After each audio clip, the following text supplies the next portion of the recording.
5th June 2024. Which? The bill is the National Police Service Commission Amendment Bill, number 23 of 2024.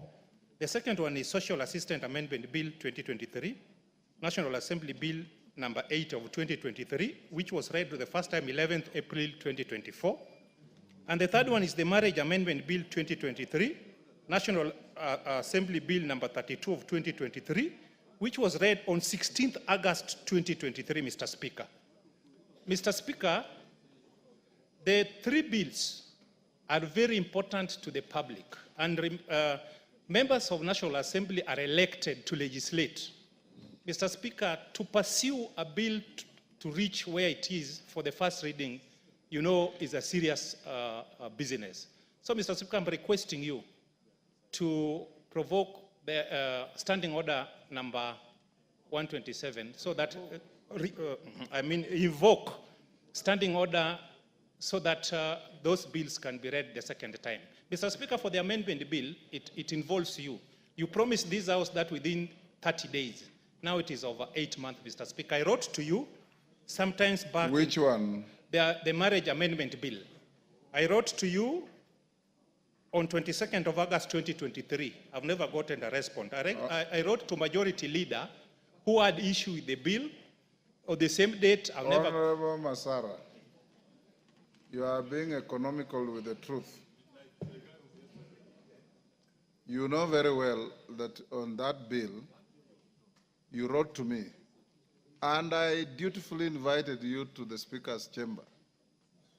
And I told you that as the Speaker of the House, I was not going to allow that bill to go beyond my desk. And I gave you the reasons. And those powers are vested in the Speaker. I don't want to air those reasons here. And I told you, go and take your bill, address the issues the Speaker was concerned about. I'm the custodian of all the bills that come to this House. And I told you why I disallowed that bill. On the two other bills that are on the order paper today, if you had looked at the order paper, the chairperson of the departmental committee is tabling reports on those two other bills. So there is progress. That it has been delayed is regrettable, I agree with you, but there's progress. The reports are being tabled now. On the marriage bill, you know what to do, and you know the issues the Speaker had with the bill. Yes. Yes, Oundo. Masara, is that all right? Let's finish with Masara first, Oundo. I stand guided and appreciate the guidance, except because Parliament is a house of records. Mr. Speaker, how I wish that on the issue of amendment bill, now that it was communicated officially, how I wish I can get a document. Which one? The amendment bill. Because the people who raised some... Which amendment bill? I mean, the marriage amendment bills. The marriage amendment bill, Act of 2023. I will not write to you. I told you what to do. Thank you. I wanted it. Yes. Yes, Milemba. I had given Oundo first, yes. Mwalimu sit. Chair, thank you, Honorable Speaker. Yes. I also want to catch your attention, Honorable Speaker. I know you are consulting, you are multitasking, but just catch my attention for a few seconds. Honorable Speaker, I think I just want to pick up where my colleague has left off, and I don't want to lament us, so to speak, but I just wanted to request, Honorable Speaker, if there is a way we can expedite members' bills so that they are processed to the end. I have a bill that lapsed during the last term. It took your intervention, Honorable Speaker. It took your intervention, Honorable Speaker, to even get the report of the committee in the new term for it to be tabled here. On which bill? The land control bill, yes, which has been pending since I think it was first read, when it was not during your term. It was first read in the 12th Parliament, around 2021. Then I resurrected the bill, and it took your intervention, Honorable Speaker, for actually the Committee of Lands to table their report. And I think they must have tabled their report sometimes in March this year, or I don't remember clearly. Unfortunately, it has never appeared in any of the other papers since then. And this Honorable Speaker is starting now. Write to the Speaker to take it up from there. I will appreciate. I will surely do. And then on the issue of the marriage bill, I thought everybody's married. I don't know why. Is Honorable Masara, what do you want to do with the marriage? I thought everybody is married. Yes, Milemba. Yeah, Honorable Speaker, thank you. Though almost overtaken by events, but I wanted to put it also direct that as a member of the House Business Committee that you did not do whatever you were communicating to Honorable Basara on your own, but indeed you brought it to the House Business Committee. Yes. A discussion ensured, and indeed it was the decision Masara, of the House Business Committee that you talked to Honorable Masara over that particular bill, and if you will have done whatever that was to be done, then it would proceed. But however, it was a matter that came before the House Business Committee. I wanted to put absolutely. it straight. As a matter of clarity, Honorable Masara, the views I gave you are not mine, although I embrace them fully. They were views of the House Business Committee. Yes, Mama Zamzam. On the same issue? Asante Mheshimiwa Spika. Na mimi pia niweze pia kulalamika Mheshimiwa Spika, nimepeleka petition zangu, statement, zingine zimekaa zaidi ya miezi 8, wengine wanakuja nyuma wanasomewa zao. Yangu inaonekana kama Mama Mombasa sifanye kazi, imenisumbua sana Mheshimiwa Spika. Sijui kule Table Office wana shida gani. Asante sana Mheshimiwa Spika. Your petition yake ilikuwa inahusu nilikuwa na petition juu ya lands. Kuna petition ambayo yule mama mjane Nur Jaizan ambaye litapeliwa na Diamond Trust Bank. Nimekuwa na petition ya watu wa railways ambao hawajalipwa fidia zao paka wa leo, na kuna statements ambazo nilikuwa nataka kufanya. Andikia Bwana Speaker, uweke orodha za zile zote. Naam. Alafu Jumanne wiki ijayo nitakusaidia. Asante sana Mheshimiwa Speaker. Karole Omondi. Thank you very much, Right Honorable Speaker. I also just want to add my voice. I hope I'm not out of order to the sentiments expressed by Honorable Oundo. I have 3 bills. You are aware of them. One is an amendment to Registration of Persons Act so that we can give IDs and voter registration to students while they are still in high school. It has been, I don't know where it is. I'm still following it up. I have another one on actualizing Article 10 of the Constitution within our curriculum under nationhood science as a subject. Again, it is over 8 months since I made the proposals. And the final one, which was even to coincide with the presidential visit to America on right of return for African Americans and would spur investments by diaspora Kenyans, again has disappeared. So, Mr. Speaker, this is quite a matter of grave concern to us. If we could find a way of expediting private members' bills, I mean, it would do us a lot of service and the people and the country at large. Thank you, Honorable Speaker. Members, so that we don't belabor the point, we have a lot of pending members' bills, private members' bills. And you know the time allocated to private members' bills is only Wednesday morning. I will place before the House Business Committee, subject to the House agreeing that to clear this backlog, we can introduce temporarily a Thursday morning sitting to deal with private members' bills so that we can be able to clear the backlog. Because there are many, they come before me, I see them in the briefs, and I feel also uncomfortable that they have not had sufficient time to be prosecuted. So if you agree, Milemba, you are a member of the House Business Committee, bring it up on Tuesday, and we'll open up for the House to have a special private members business sitting on Thursday morning. Yes. Yes. Let me hear Wangwe first. Yes, Emmanuel. Give Honorable Wangwe the mic. Whereas, Honorable Speaker, it is a good move that you are suggesting. Let it also come with a condition that those members whose motions are on the order paper must be able to turn up on the very day. So that, Honorable Speaker, we don't just do something for the sake of it. Thank you, Honorable Speaker. For example, this morning, you had private members' business, and the private members were nowhere. So we need to also up our game and raise our levels of responsibility to be in the House when we are required to be. Bukose? Thank you, Honorable Speaker. Honorable Speaker, on the same light, you know there are some private members' bills which, because of the interest in which and the importance in which it is attached to it, at times it becomes a committee bill. Yes. For example, my bill, which was the Kenya Drugs Authority, because of its importance, and which we've actually done winnowing.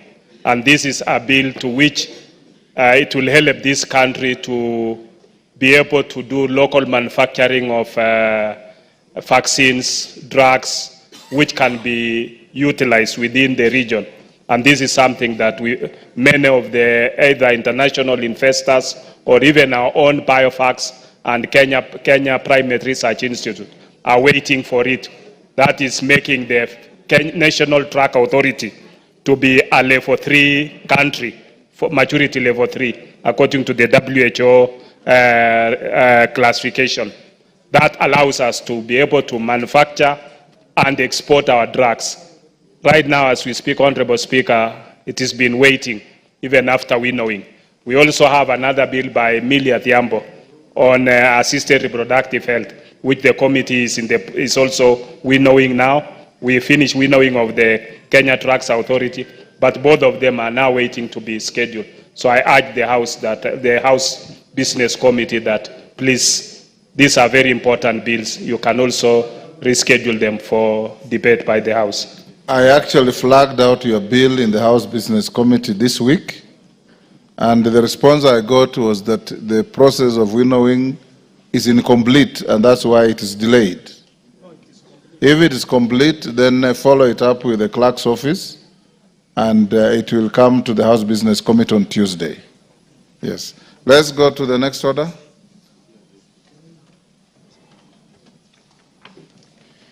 Order number 3, messages. Order number 4, petitions. Order number 5, papers. Order number 5, Majority Leader.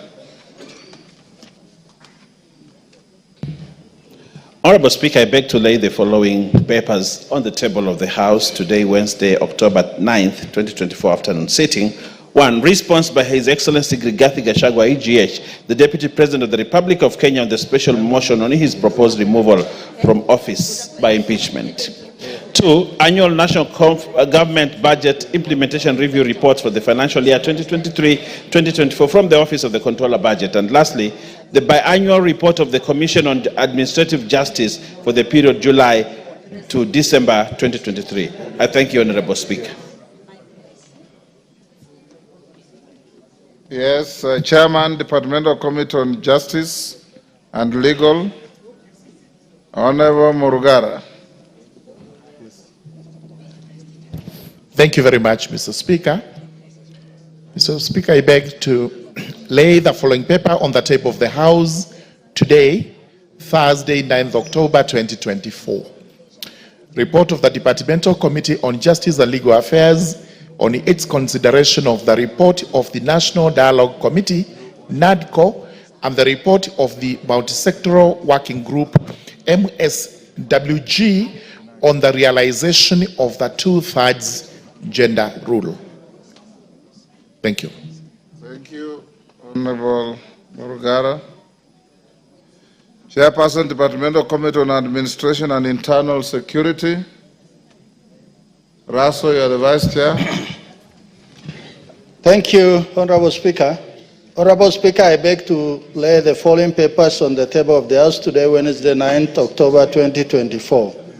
Reports of the Departmental Committee on Administration and Internal Security on its consideration of 1. The County Government's Amendment Bill, Senate Bill number 25 of 2023, and 2. The National Police Service Commission Amendment Bill, National Assembly Bill number 23 of 2024. I beg to lay. Thank you, Honorable Speaker. Thank you. Next order.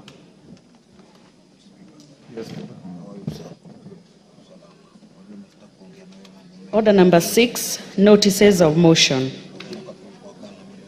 Yes. Chairperson, Departmental Committee on Justice and Legal Affairs. Thank you, Mr. Speaker. Honorable Speaker, I beg to give notice of the following motion. That this House adopts the report of the Departmental Committee on Justice and Legal Affairs on its consideration of the report of the National Dialogue Committee, NADCO, and the report of the Multisectoral Working Group, MSWG, on the realization of the 2/3 gender principle laid on the table of the House today, Thursday, 9th October 2024. Honorable Speaker, allow me to make just a comment on this report, which every member that has seen this is worried what it is. This is the consideration by the Justice and Legal Affairs Committee on the NADCO report, and attached to this report is also the NADCO report itself. So this is why the report looks bulky, but our report is not as bulky as the document I'm laying on the table of the House. This is the report that contained proposed constitutional amendments. As you have heard, we have the 2/3 gender principle, which was from the multisectoral working group. We have other constitutional amendment proposals, including entrenching the CDF into the Constitution.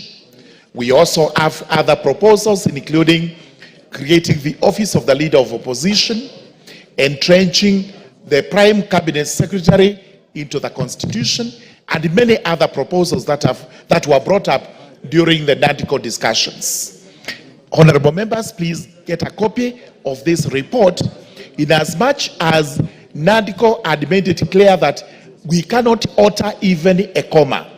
We have adhered to that proposition, but as members of the committee and as the House, the law-making house in the country, we have made our comments and proposals, which proposals will be what we are going to discuss when the matter comes up for debate. So please obtain for yourself a copy of the report so that we can have a robust debate when the time comes. Thank you very much, Mr. Speaker. Thank you. Murga, next.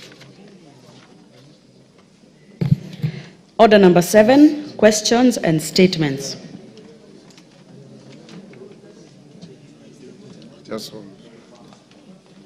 Member for Shinyalu.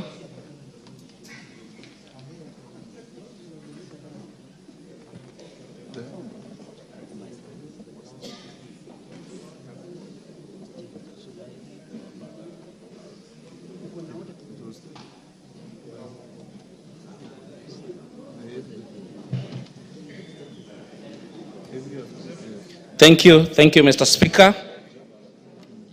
Honorable Speaker, pursuant to the provisions of Standing Order 44, Section 2C, I rise to request for a statement from the Chairperson of the Departmental Committee on Transport Infrastructure regarding suspension of flights between Nairobi and Kakamega by Skyward Express.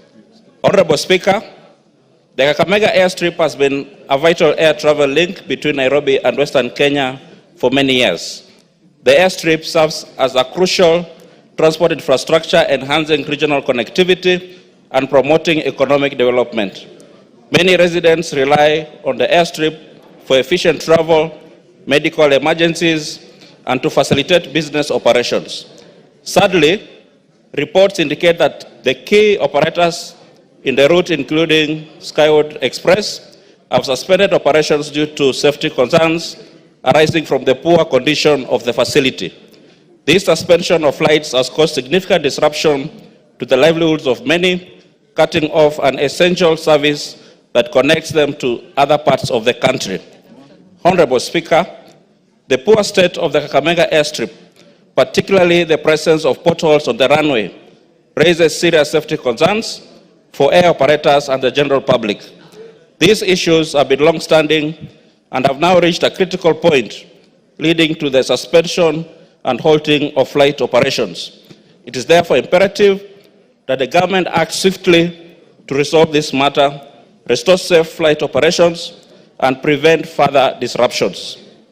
Honorable Speaker, it's again in this background that I request for a statement from the chairperson of the Departmental Committee on Transport and Infrastructure to appraise the House on the following. Number one, a status report on the state of disrepair of the Kakamega airstrip, given the safety risks posed to the users. Number two, immediate actions being taken to repair the airstrip to meet acceptable aviation standards. And number three, a comprehensive plan of the maintenance of the Kakamega airstrip, its expansion, as well as other regional airstrips, to prevent similar safety concerns from occurring and guarantee long-term operational reliability. I thank you, Honorable Speaker. GK, that is your docket.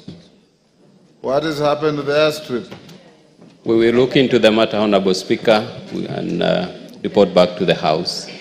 I request for 2 weeks to be able to come here with a comprehensive response.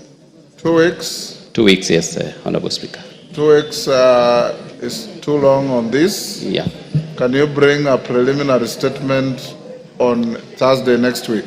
I'll do so, Honorable Speaker. Yes. Thank you. That airstrip is new. You should inquire why it should have potholes on the runway. Anton Oloch. Anton Oloch, member from Madare. Hold on, Anthony, before you take the floor. Honorable members, I wish to recognize and welcome 5 members of staff drawn from the Parliamentary Training Institute of the Parliament of Ghana, who are in the Speaker's Gallery. They are welcome to observe the proceedings of the House. Most welcome, Akwaba. Next, Anthony.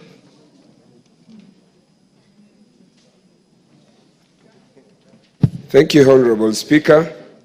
You didn't have their name? I rise pursuant to provisions of Standing Order 44.2c. Honorable Speaker, I wish to request a statement from the Chairperson, Departmental Committee on Transport and Infrastructure regarding the revised ceilings for the financial year 24-25 work plans issued by the Kenya Roads Board Authority.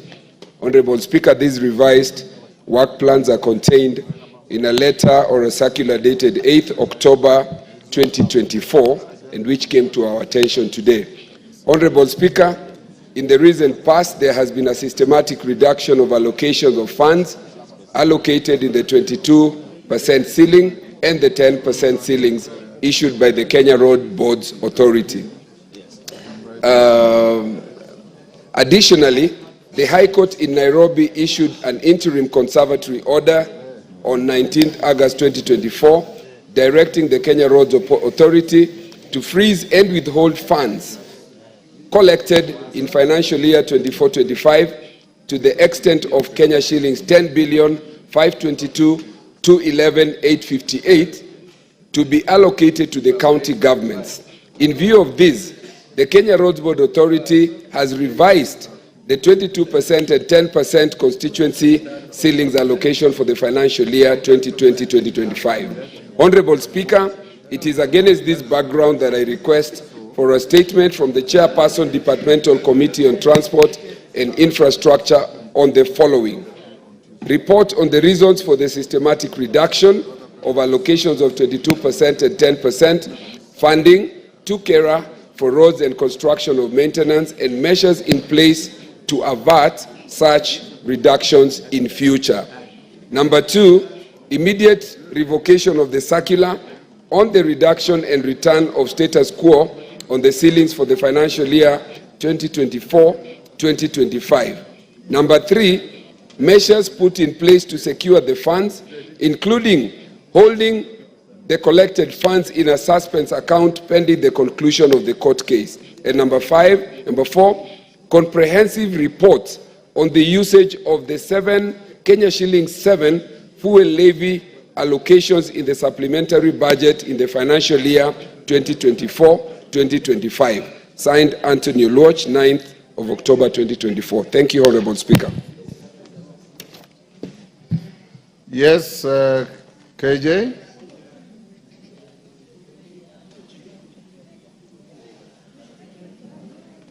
Mr. Speaker, I must thank Wakili Oluoch for bringing this matter to the attention of the House. And in fact, it is a charge we are putting on the chair of the Transport Committee, who we know is able to follow through on this issue and bring a good response. Mr. Speaker, what is at risk here is the benefits that have been accruing from this decentralized fund. And it is clear to the minds of members here that there is a hand behind these cases that keep coming up and are addressed towards stifling these all-important fund. And I would not be embarrassed to say that we see the hand of governors in this issue. Mr. Speaker, this House does a lot of work to come up with the division of revenue bill, Mr. Speaker. Monies that are sufficient to run these counties. However, when you get to the ground, Mr. Speaker, it is obvious that the monies that have an effect on the ground are the monies that are decentralized, up to and including the National Government Constituency Development Fund. This 22%, Mr. Speaker, is also decentralized monies from the center and equally distributed across the constituencies. But we know that the governors are very keen to put their hand into these coffers, Mr. Speaker. So as this committee is interrogating this issue, they need to find a way of making sure that these governors get to know what this House is saying, that you have given you a responsibility and a charge to take control over the devolved monies. But these monies that are devolved, we don't see them in our constituencies. However, that which is decentralized, the 22%, the 10%, is what is building the road networks and access roads in our constituencies. In a place like Nairobi, Mr. Speaker, while all other members enjoy being from different regions, we hear people from Western region, from the Coast region, from the Northeastern region. In Nairobi, when it comes to distribution of resources, Nairobi is never considered a region. So the only benefit that accrues for these members of parliament and their constituents out of the national budget is that which is decentralized. And that is why I would imagine that Wakili Oluoch is keen to know what is happening to this all-important fund that helps him put up the access roads and the roads that are required in Mathare constituencies, just as we would need in Dagoretti and other constituencies in Nairobi. Mr. Speaker, kindly direct that this is brought to a halt. And the only person who is able to do that is the Committee on Transport, to communicate exactly what this House is saying to the governors so that we do not have a repeat of these court cases that are sponsored by people who do not mean well for decentralization. Thank you very much, Mr. Speaker. Atandi. Thank you, Honorable Speaker. Thank you, Honorable Speaker. I wanted to also commend Honorable Oluoch for the statement that he has sought from the Chair, Departmental Committee of Transport. Honorable Speaker, it is true that consistently there's been reduction in the resources going to CDF, to KERA for the purposes of building roads in the villages. And this particular one was occasioned by governors who went to court to take a slice of these resources. Honorable Speaker, this country has the most inept governors. I have gone to countries countries that are practicing devolution like Ghana and Nigeria. And here in the country, we have governors who are lazy, who are just traveling across the world, doing nothing. With the resources that they have been given fairly by this House, they do not use them properly. Now, they are going to attack the resources that have been given to us that MPs are using successfully to build roads that you can see in the constituency. So, Honorable Speaker, this House must condemn the action by governors to go to court to take these Kera resources from Kera. These resources have been used fairly, and in fact, Honorable Speaker, when you go to villages, you can clearly see the roads that have been done by Kera. You can never see roads done by governors. And therefore, Honorable Speaker, I want to ask you that you should not allow this House to be undermined by governors. And as the Speaker of this House, let us ensure that we protect the resources that are helping Kenyans. I want to say that governors, and I think they're listening, governors, please work with the money that you have been given by this House. Don't look for these resources from us. Otherwise, we need to start calling for governors. In fact, there's nothing that stops us, Honorable Speaker, from summoning governors. I've seen senators summoning ministers on things that are not even within their scope. So I think going forward, Honorable Speaker, we need to begin to summon governors to come and appear before us, because we must protect this country from these lazy governors. Thank you, Honorable Speaker. Yes, Nabi.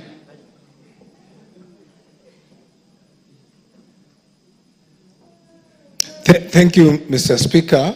I want to commend Honorable Watch for this statement. Honorable Speaker, there is a very good reason why roads are rated differently. We have roads which are rated for county governments, and we have roads for national government. And Honorable Speaker, the reason that was done was after realization in the first county governments were unable to do all the roads. And after they were unable, there was an agreement between national government and the county government that there must be roads to be done by the national government and roads by the county governments. Now, one wonders why they were unable to do those roads. They gave them back to national government, and they are now raiding the same amount of money that is supposed to do those roads. Honorable Speaker, governors must be reminded that even this House is the one that allocates the money. That if you raid the hand that feeds you, that hand can deny you the food that it gives you every other day. And I'm calling this on this House to be vigilant about county governments, and also ask our brothers in the Senate to supervise these people, because the money they get, they are not doing the roads in the counties. If you go into my constituency, you will hardly see a road done by the county government of Kakamega, but you will see the roads done by Kera. So, Honorable Speaker, I'm requesting, like my brother Atandi, that you need to protect what belongs to national government. Thank you, Honorable Speaker. Yes, Rindikiri.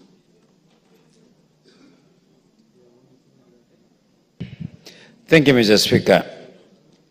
I think it's becoming fashionable every financial year. There is a new circular coming from the Kenya Loans Board. And I'm wondering why a Kenya Loans Board does this, and there is a system that is already agreed upon. Mr. Speaker, this matter came to this House last year, financial year. And Mr. Speaker, I think this trend is being perpetuated slowly. We don't know where a Kenya Loans Board does not consult the members of Parliament through the chairman of committee or through the Ministry of Loans. Now, I find it very ironical when Kenya Loans Board is in consultation with the Council of Governors, and they agree and they do a circular. Mr. Speaker, I think this is not in order. I join Honorable Oluoch that this trend must come to an out, that it should be known that the governors exerting power because they are met somewhere with the executive and they agree and try to push for the money that is doing the incredible job in the constituencies. Mr. Speaker, the loans that are under Keller are the ones that join two constituencies. Mr. Speaker, it is very clear demarcation. Mr. Speaker, these are the loans that are done comfortably trans constituencies. Mr. Speaker, the governors have failed to do simple roads communicating the villages. And Mr. Speaker, if they cannot manage the many billions they have, and they're finding it easier to manage the 20 million, let them give us the 14 billion, 15 billion, so that we manage the money for them. But Mr. Speaker, this habit must be called out. This habit must be called out, and I ask my very good friend, the chairman of this committee, it is your responsibility. You are the bridge between us, the ministry, and the KLB. This money goes, Mr. Chairman, we will discuss you as part of this problem. Thank you. Do you want to escalate this beyond this? Yes. Yes, let me give to the gentleman next to Murugara, Honorable Member for Keyo South. Doctor. Member for Keyo South. Thank you, Mr. Speaker. Yes. Thank you. Mr. Speaker, this is a very important matter, and I join my colleagues in discussing this matter, which is very important. If you go to constituencies and compare what Kera does with what the counties does, it is obvious. There is nothing ongoing which is done by the governors. So now they want to take the little that we do in the constituencies through Kera to take to what they usually do, which is non-existent. We shall oppose this, and I join my colleagues in telling the chairman of transport to be vigilant so that we safeguard the little that wananchi see. Let me go to specific example of my constituency, Keyo South. In Keyo South, I have 6 wards. None of the county roads is ongoing. None. But if you go to the constituency of Keyo South, you will see something being done by Kera. You will see something done last year. You will see something ongoing now. You will see something which was done 2 years ago. And even when they do these roads, the counties, you will see some shoddy job being done. So, as a National Assembly, we say in one voice that let this money stay with Kera, because Mwananchi has seen the benefit of what Kera does. Ridiculously, if you go to my constituency, some officials from the county will go and tell people, no, don't do that road because we have already given to Kera. But they have done nothing. And then, once you do a road using the Kera money, they bring a signpost and indicate that it is county which has done this road. We shall stop this. We shall not allow this as a National Assembly. Thank you, Mr. Speaker. Thank you much. Isairo.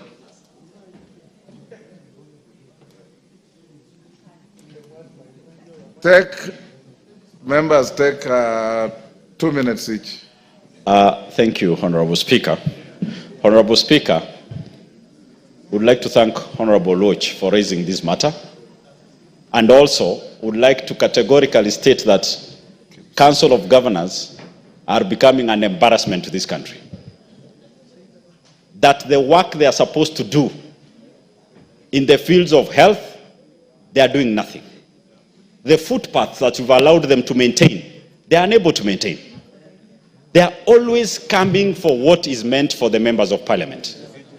Were it not for these members of parliament, some counties could be inaccessible, including mine. And we will not just sit here and allow this bunch of idlers to be frustrating us every now and then. Enough is enough.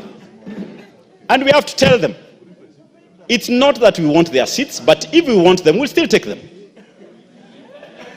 So, the honorable, because they are not even worth being called excellencies, the honorable councils of governors or governors should start focusing on their job. We've never ever gone for their work, gone for their resources. We've appropriated enough funds for them to run their counties, which they are not doing.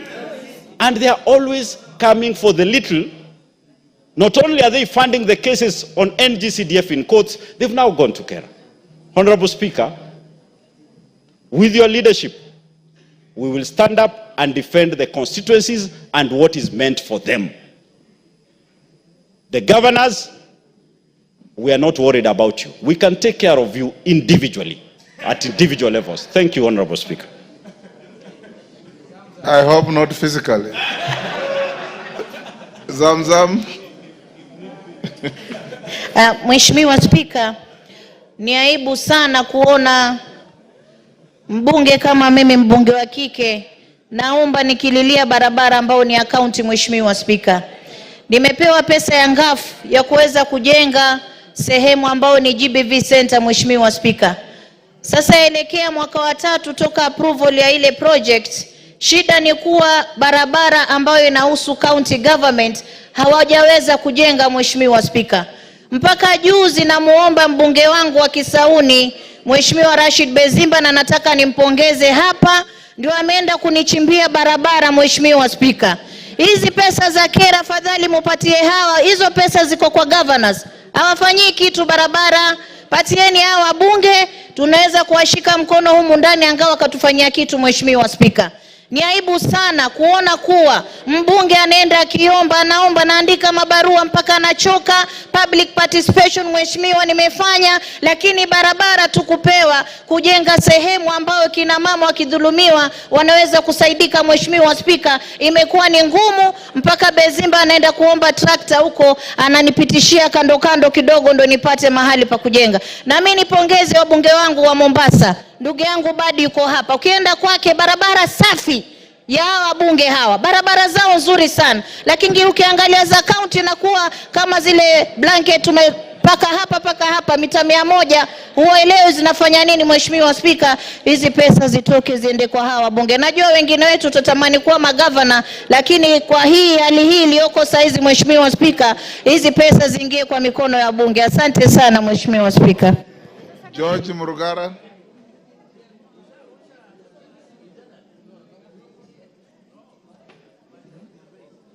Thank you. Thank you very much, Mr. Speaker. Mr. Speaker, we are quite sad, and thank you, Honorable Anthony Oluoch, for bringing this to our attention. We are just reeling from some judgment that was dictated by the Council of Governors, or the CDF. In fact, we've not forgotten, we are very sad, and this is the reason we are saying we have to do the constitutional amendments so that we can shield ourselves from some of these governors who believe that we should not be having money for development. Mr. Speaker, sir, as said by all these members, when you visit the constituencies, what is visible is actually what is done by CDF or by Kera. If you are asked what these governors do with all these billions, majority of them will say, oh, we spend 60% on recurrent expense and we have only 30% for development. And that 30% is nowhere near the CDF, which is so little that in fact we are only able to do what we can do. Time has come for us to look at the Roads Act, so that if we wish to make an amendment to it, we take all the money from there.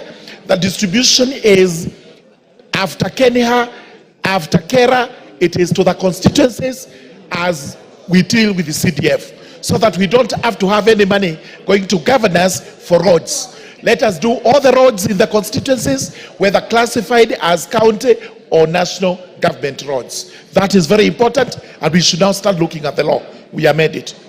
Thank you. Thank you, honorable members. Before I give the next member, allow me to acknowledge Clinton Mackenzie Kiome Secondary School from Boni, Makueni, Kahawa Garrison Secondary School from Kasarani, Nairobi.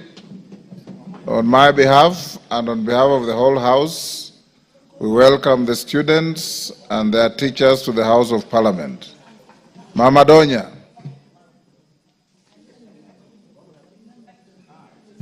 Yes, I'll give you. Oh, thank you, Mr. Speaker, for this opportunity. As Mama County from Kisii, who patients call and ask for wheelchairs to be used in hospitals, the work that should be done by governors, Mr. Speaker, I'm worried if they can manage the roads. I'm sure, Mr. Speaker, they can't. If you see the roads done by members of parliament and the ones done by governors, that is day and night, Mr. Speaker. I don't approve this. We can't support it because there is nothing. We've glorified them that they've done perfectly. From health, providing water for our mothers, Mr. Speaker. You can imagine Kisii County rains, we have virgin rains, but at the end of the day, Mr. Speaker, women will still flock to the springs to collect water. So if they've not managed water sector, Mr. Speaker, and they've not taken good care of the health sector, let us not make a whole, now the road sector be another issue. Let them handle the health issue, they handle the water issue, but for the roads, I don't think I can give them a vote. They don't deserve. Thank you, Mr. Speaker. Ochanda, member for Bondo. Thank you, Mr. Speaker. Mr. Speaker, this House, for the first time, has been very magnanimous. In fact, out of the normal non-divisional revenue, we gave counties more money through a different legislation, Mr. Speaker. And we added counties money. At the point that we were adding counties, there was no provocation. There was nobody who asked for it. The Council of Governors didn't ask for it. Nobody else asked for it, but we chose to give counties more money. And once we've given them more money, they get ahead to look for other little different ways of how to add themselves more money, particularly on the side of the road sector. Mr. Speaker, roads are classified. And as they are classified, they attract resources or they attract funding based on how they are classified. So if you reduce any monies for a clear classified road, it means that that road will never be done. There are roads that are classified for Kera, there are those that are classified for Kenya, and then there are those that are classified for counties, including KWS and stuff like that in the Act, Mr. Speaker. So if you reduce an element, particularly when you reduce the funds for Kera, it means that those roads will never be done. So this must be very clear to Council of Governors. There are many other ways of how Council of Governors can raise money. In fact, if Council of Governors were wise, there's more money in different sectors in this country that is actually theirs. You'll wonder why there should be money resting in Nairobi for beekeeping in a county. There are counties that have authorities keeping bees. Counties themselves are keeping bees. So you have very many parallel agencies doing the same thing in the counties. Why don't the Council of Governors look for where their monies are still being left in Nairobi instead of going for monies that are clearly known and are clearly classified for purposes of works that are going to benefit the communities? Mr. Speaker, thank you. Chairman of the Committee on Roads, GK, you can hear these animated sentiments on the road issue. I want to assure the House I'll support members of Parliament on this issue. And GK, you bring a preliminary response to this statement on Wednesday afternoon next week. It is urgent and you must work around the clock to bring a statement on Wednesday. And if the statement is unsatisfactory, I'll summon the minister here for you. Yes. Okay. Thank you, Honorable Speaker. It is true that there's a circular that was sent yesterday by Kera to regional engineers indicating that RMLF allocation for constituencies has been reduced from 61 million per constituency to 34 million. Honorable Speaker, when I saw that circular, I immediately engaged the ministry and I asked why they never engaged us as the committee, considering that we are key stakeholders in every decision that is made by the Roads Ministry. Honorable Speaker, that circular has since been withdrawn, pending further consultations. Honorable Speaker, I want to assure this Honorable House and these Honorable members that the Committee on Roads and Transport will not stand by and watch the governors encroach into this very critical fund. This fund is what you see. It's the money that is the project you see in our constituencies when you travel up country, especially the rural constituencies. Honorable Speaker, I am now serving in my second term, 7th year. And as the Member of Parliament for Deer constituency, I cannot show you one single road that has been implemented by other authorities in my constituency using the billions of funds that we allocate to them. Honorable Speaker, we will guard this fund and will do our best to ensure that nobody will encroach into it. It is sad that our friends are afraid of going to courts to interfere with the work of the members of parliament, while we do our best. We always do our best during our budget-making process to avail resources to our governors to be able to do the work that they are supposed to do, to better the lives of Kenyans and to better our roads and our schools, especially our kindergartens. Honorable Speaker, if you ask members of parliament here, they will tell you, on top of renovating and making better the primary school and secondary school infrastructure, they stretch over to helping the governors renovate kindergartens, which is not our responsibility. Honorable Speaker, I want to again assure the House that we'll do our best to support and to safeguard this fund. Thank you, Honorable Speaker. They have withdrawn the circular. You will tell us why they issued in the first place. Yes, it has been withdrawn. Yes. Allow me, Honorable Speaker, to donate 1 minute to my colleague. You have no time to donate. This is not debate time. Yes, Alice, what is it?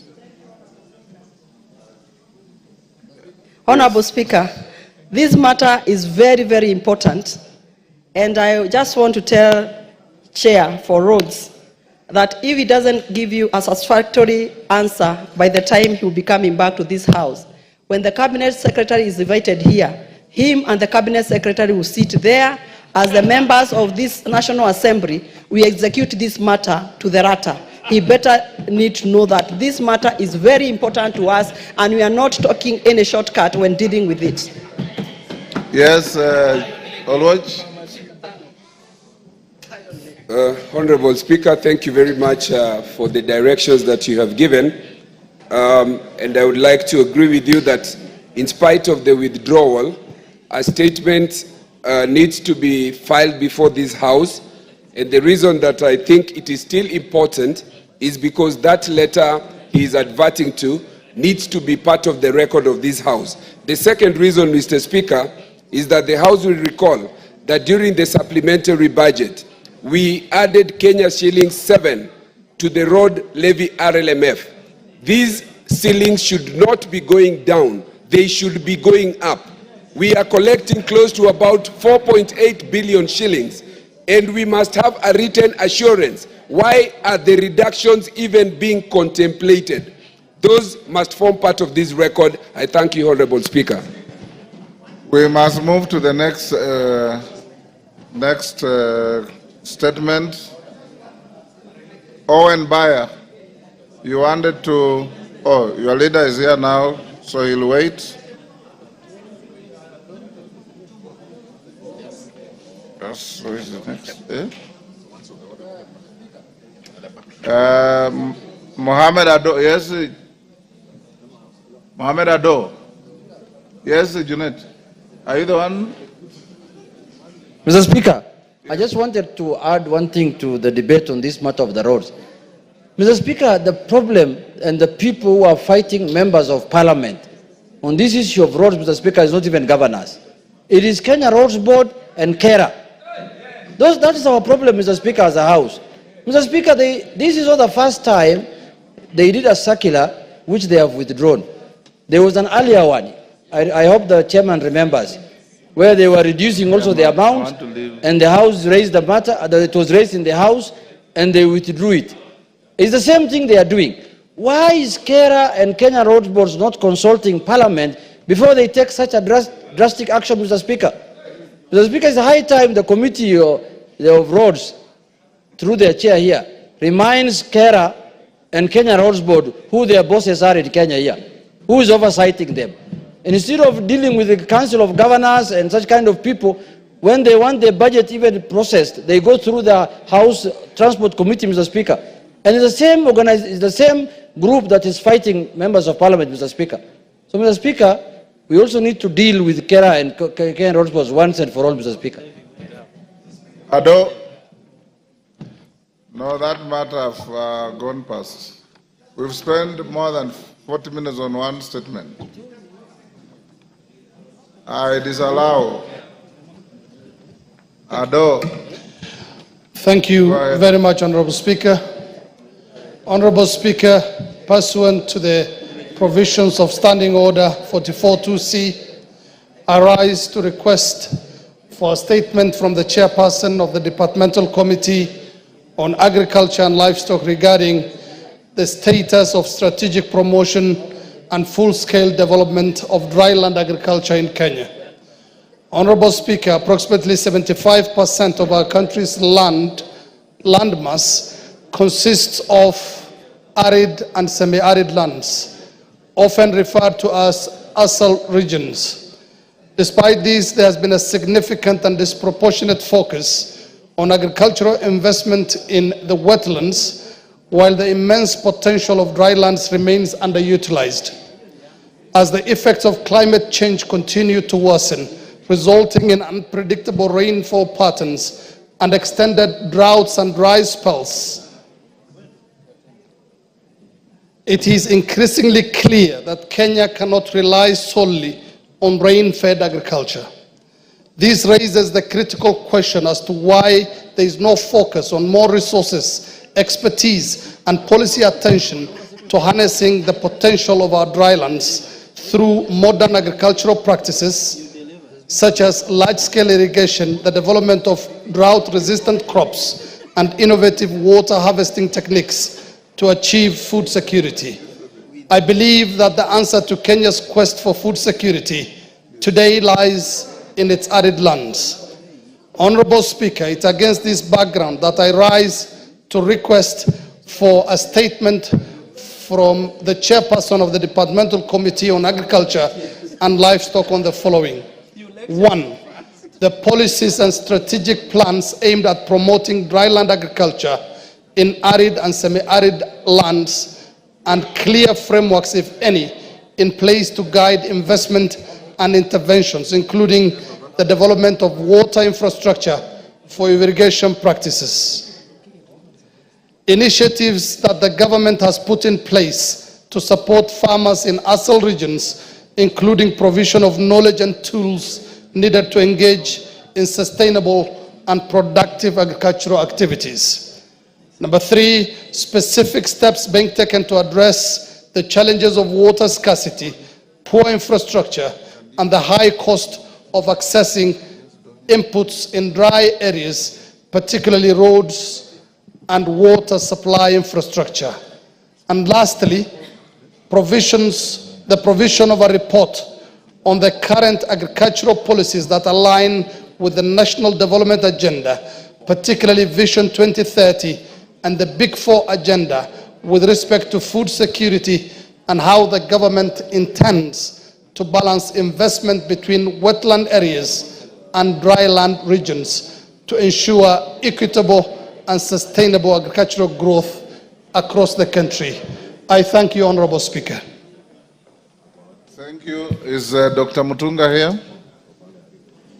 Any member from Agriculture Committee? King Ferdinand?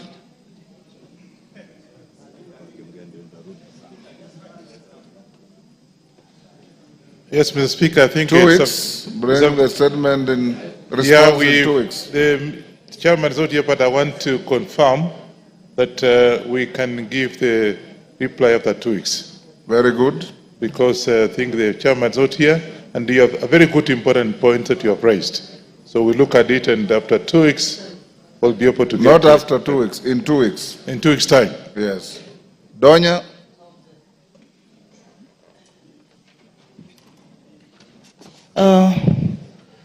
Thank you, Mr. Speaker. I rise to request for a statement regarding provision of textbooks in schools.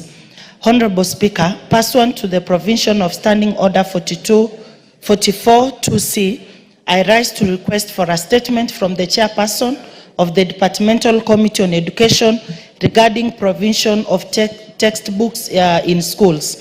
Honorable Speaker, it is in every parent's noble responsibility to ensure that their children get quality education. However, there is a growing concern among parents regarding the number of textbooks provided by the Ministry of Education and those that parents stroke guardians must purchase.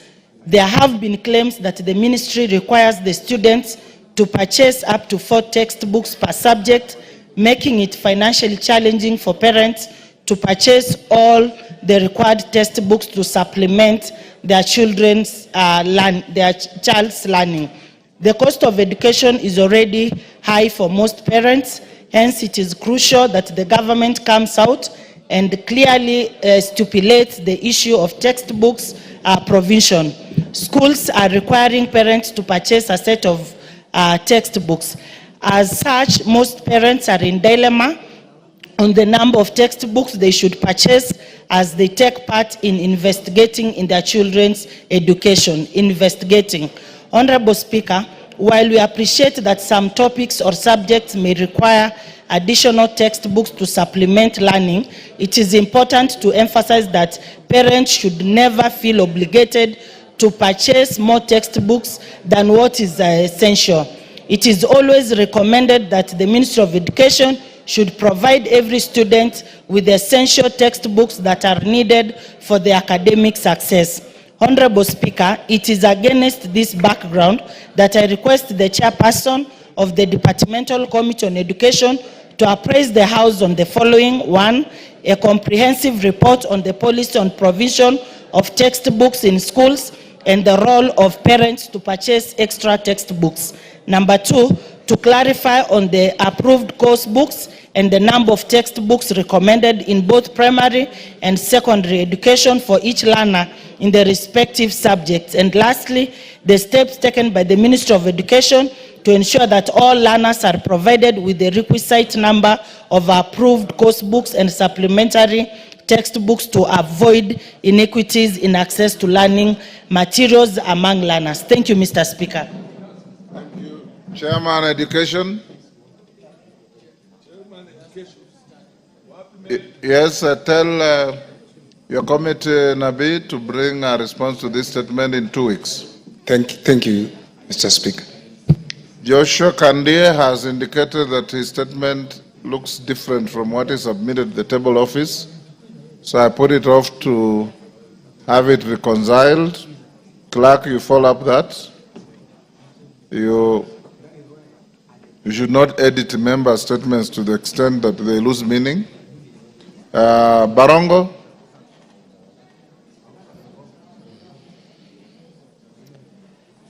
Thank you, Honorable Speaker. Honorable Speaker, pursuant to the provisions of Standing Order 44-2C, I rise to request for a statement from the chairperson of the Departmental Committee on Transport and Infrastructure regarding upgrading of road networks in Bomachoge-Borabu constituency to bitumen standards. Honorable Speaker, the construction of Mogonga Kenyenya, Rio Kindo, Magenche, Mariba, Nyagancha, Eberege, Kenyenya TTC, and Magena Road links commenced on the 5th of August, the year 2016. The development was intended to enhance accessibility of these areas and support the movement of people, goods, and services.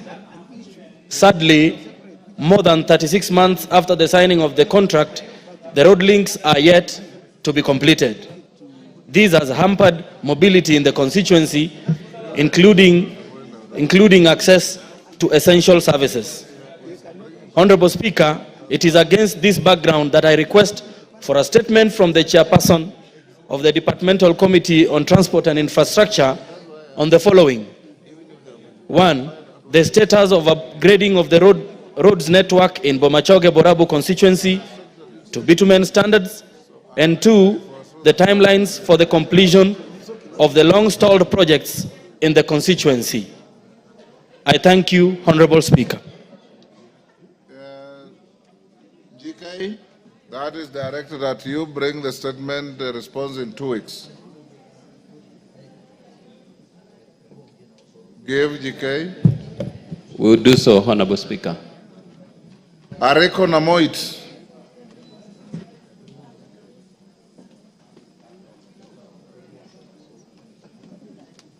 Member for Turkana South. Thank you, Honorable Speaker. Honorable Speaker, pursuant to Standing Order 44-2C, I rise to request for a statement from the Chairperson of the Departmental Committee on Tourism and Wildlife regarding the status of implementation of the Memorandum of Understanding signed between County Government of Turkana and Kenya Wildlife Service.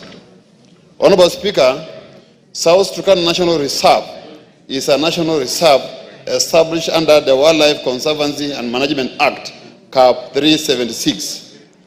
On 19 January 2017, the County Government of Turkana and the Kenya Wildlife Service signed a Memorandum of Understanding to provide a joint framework for effective and sustainable management of the reserve and to enhance tourism and ecological conservation for socio-economic development. To realize the objectives of Memorandum of Understanding, the parties agreed on two-phase application of their respective obligation running from 2017 to 2019 and 2020 to 2025.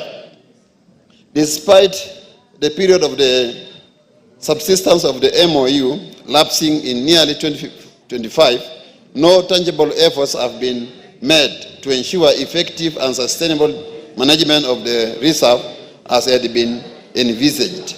Honorable Speaker, it is against this backdrop that I request for a statement from the Chairperson of the Departmental Committee on Tourism and Wildlife on the following. 1. The status of the implementation of the Memorandum of Understanding between Kenya Wildlife Service and the County Government of Turkana. 2. A report on the Conservancy Rangers recruited by KWS in collaboration with the county government in the last 5 years. 3. The long-term plans, the Ministry of Tourism and Wildlife as regarding the restoration of the South Turkana National Reserve, including its conversion into a community conservancy. And finally, Honorable Speaker, the details of any development activities planned by the Ministry of Tourism and Wildlife, including construction of water ponds, dams, and access roads within the reserve. I thank you, Honorable Speaker. Thank you. Chair, Tourism. Any member? Naomi, you tell the Chair, Tourism to bring a response in 2 weeks. And we'll do that. Thank you, Speaker. Next statement, Majority Leader.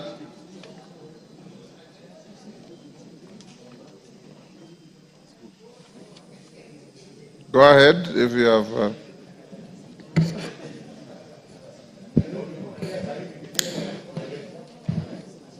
Honorable Speaker, pursuant to the provisions of Standing Order 44-2A,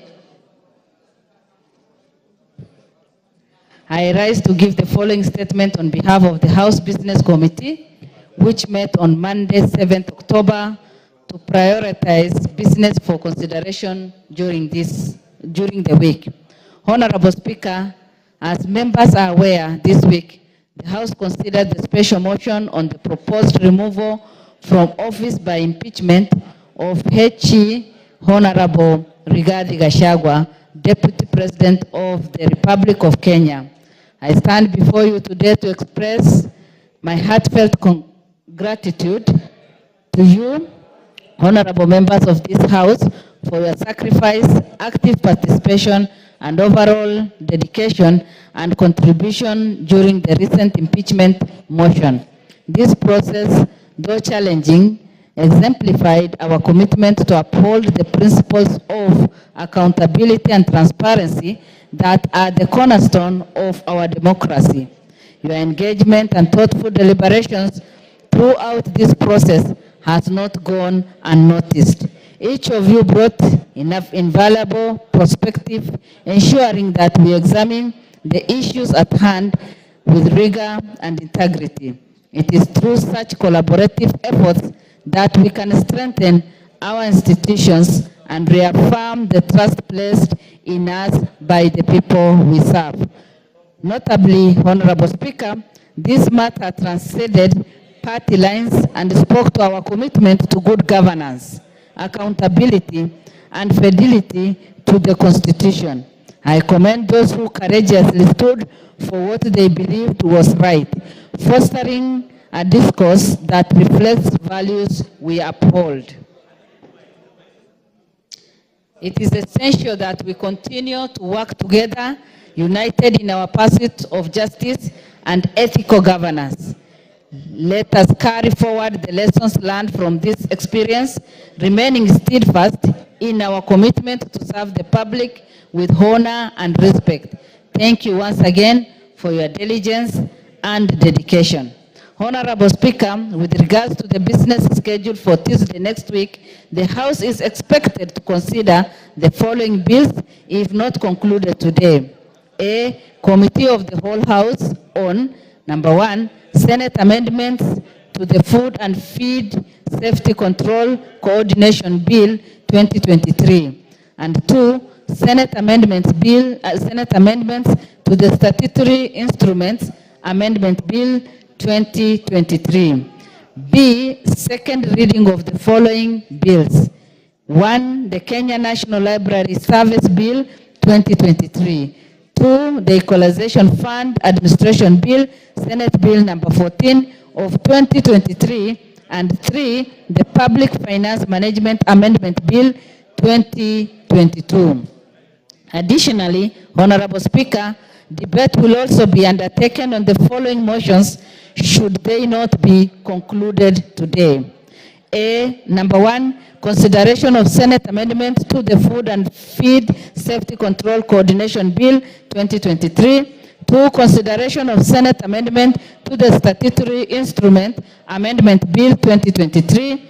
3, first report on the implementation status of House resolution on committee reports and public participation. Number 4, report on the alleged unfair trade practices by foreign investors in Kenya. Number 5, second report on employment diversity audit in public institutions. 6, report of the extraordinary session of the 6th Pan-African Parliament, PAP. Number 7, consideration of the reports on financial statement of state corporations, Nyanza region. Number 8, consideration of sessional paper number 5 of 2023 on the national policy on labor migration. And 9, third report on consideration of the audited accounts of specified state corporation. Honorable Speaker, in accordance with the provisions of Standing Order 42A, 5 and 6, I wish to convey that the Cabinet Secretary for Roads and Transport is scheduled to appear before the House on the afternoon of Wednesday, 16th October, to respond to the following questions. Number 1, question by private notice number 013/2024 by the member for Gatanga, Honorable Wakili Edward Mureo, MP, regarding status of any negotiations for concession agreement between the government and the Adani Group regarding the management of Jomo Kenyatta International Airport, JKIA. Number 2, question number 167/2023 by the member for Baringo Central, Honorable Joshua Kandie, MP, regarding criteria used and applied by the Kenya Roads Board, KRB, to determine the amount of funds allocated to each constituency. Question number 3, question number 178/2023 by the member for Kinongo, Honorable Gonzirai, MP, regarding the issuance of demolition notice against Makinon Road Trading Center building by the Kenya National Highway Authority, KENHA. Number 4, question number 013/2024 by the member for Funyula, Honorable Dr. Ojambo Oundo, MP, regarding the current status of Matayos Ganjala Nakasiko Nagina Road that was tendered under the 10,000 kilometers low volume sealed road LVSR procured during the commencement of financial year 2017-2018. Number 5, question number 014/2024 by the member for Bahati, Honorable Irene Joki, MP, regarding the state report on the progress and expected timelines for completion of Lanet Airport project.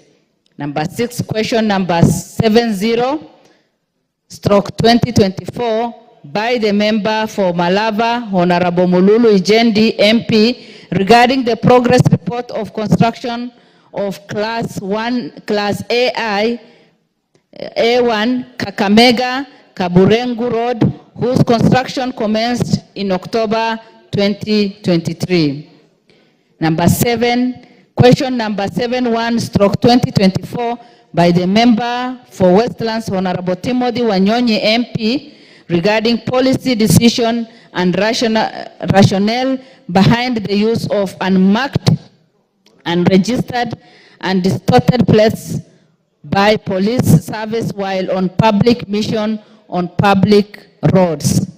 Number 8, question number 79/2024 by the member for Yatta, Honorable Robert Basil, MP, regarding reasons behind significant delay in the completion of construction of the Matu Ekalakala Kiwandini Road to Kiasioni Road in Yatta constituency. Number 9, question number 127/2024 by the member for Laikipia North, Honorable Sarah Korere, MP, regarding reasons for delay in completion of construction works on Doldol Nanyuki Road in Laikipia North constituency. Number 10, questions number 131/2024 by the member for West Pokot, Honorable Rael Kasiwai, MP, regarding rationale behind the stalling of Parpelo Totmarich Road project and the expected date of commencement of the stalled project. Number 11, question number 132/2023 by the member for Kajiado South, Honorable Samuel Parashina, MP, regarding the details of the status construction of the Ilasit Rombo Taveta Road. Number 12, question number 123/2024 by the member for Mutunga, Honorable Kasim Tandasa, MP, regarding the update on the progress of construction of Kwale Kinango B92 Road, whose construction commenced on 4th August 2021 and was to be completed on 3rd August 2024. In conclusion, Honorable Speaker, The House Business Committee will reconvene on Tuesday, 15th October 2024 to schedule business for the rest of that week. On behalf of the House Business Committee, I take this opportunity to wish members a happy Mazingira Day and urge members to complement government efforts towards environment protection and conservation. I now wish to lay this statement on the table of the House today. Thank you, Honorable Speaker. Thank you, Majority. Next order. Order number 8, the Ethics and Anti-Corruption Commission Amendment Bill, National Assembly Bill number 11 of 2024, second reading. Question to be put.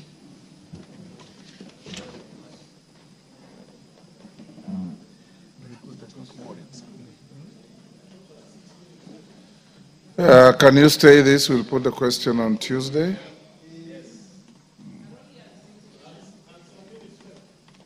Pardon? Oh.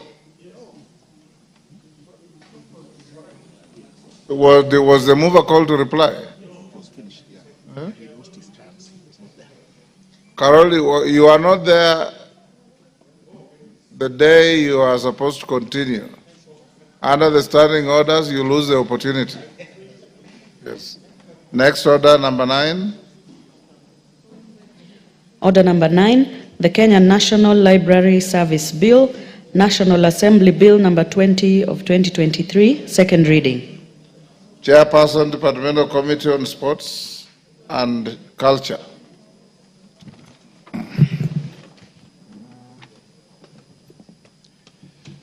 Honorable Speaker, I beg to move that the Kenya National Library Service Bill, National Assembly Bill number 20 of 2023, be now read a second time.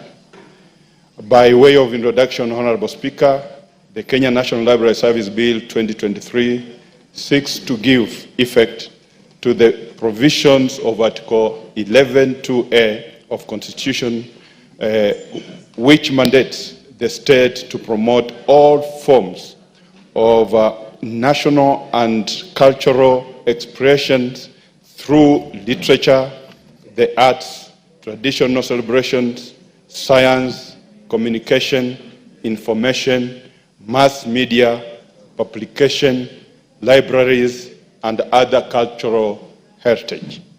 As a background, Honorable Speaker, the Kenya National Library Service Bill was previously considered in the 12th Parliament. The bill was passed by the National Assembly on the 6th July 2023 and therefore forwarded to the Senate for the considerations. However, by the end of the term of the 12th Parliament, the Senate had not concluded the considerations of the bill. Honorable Speaker, permit me now to give a brief summary of the salient features of the bill. The purpose of the bill is to provide a legal framework for the preservation of our national documentary heritage, as well as to distinguish the function of the Kenya National Library Services from the other public libraries managed by the county governments. Honorable Speaker, this bill establishes the Kenya National Library Service as a body to cooperate with perpetual succession and whose functions shall include acquiring, preserving, and maintaining a collection of library resources, carrying out and encouraging research in the development of the libraries and related services, and providing national library reference and referral service, among others.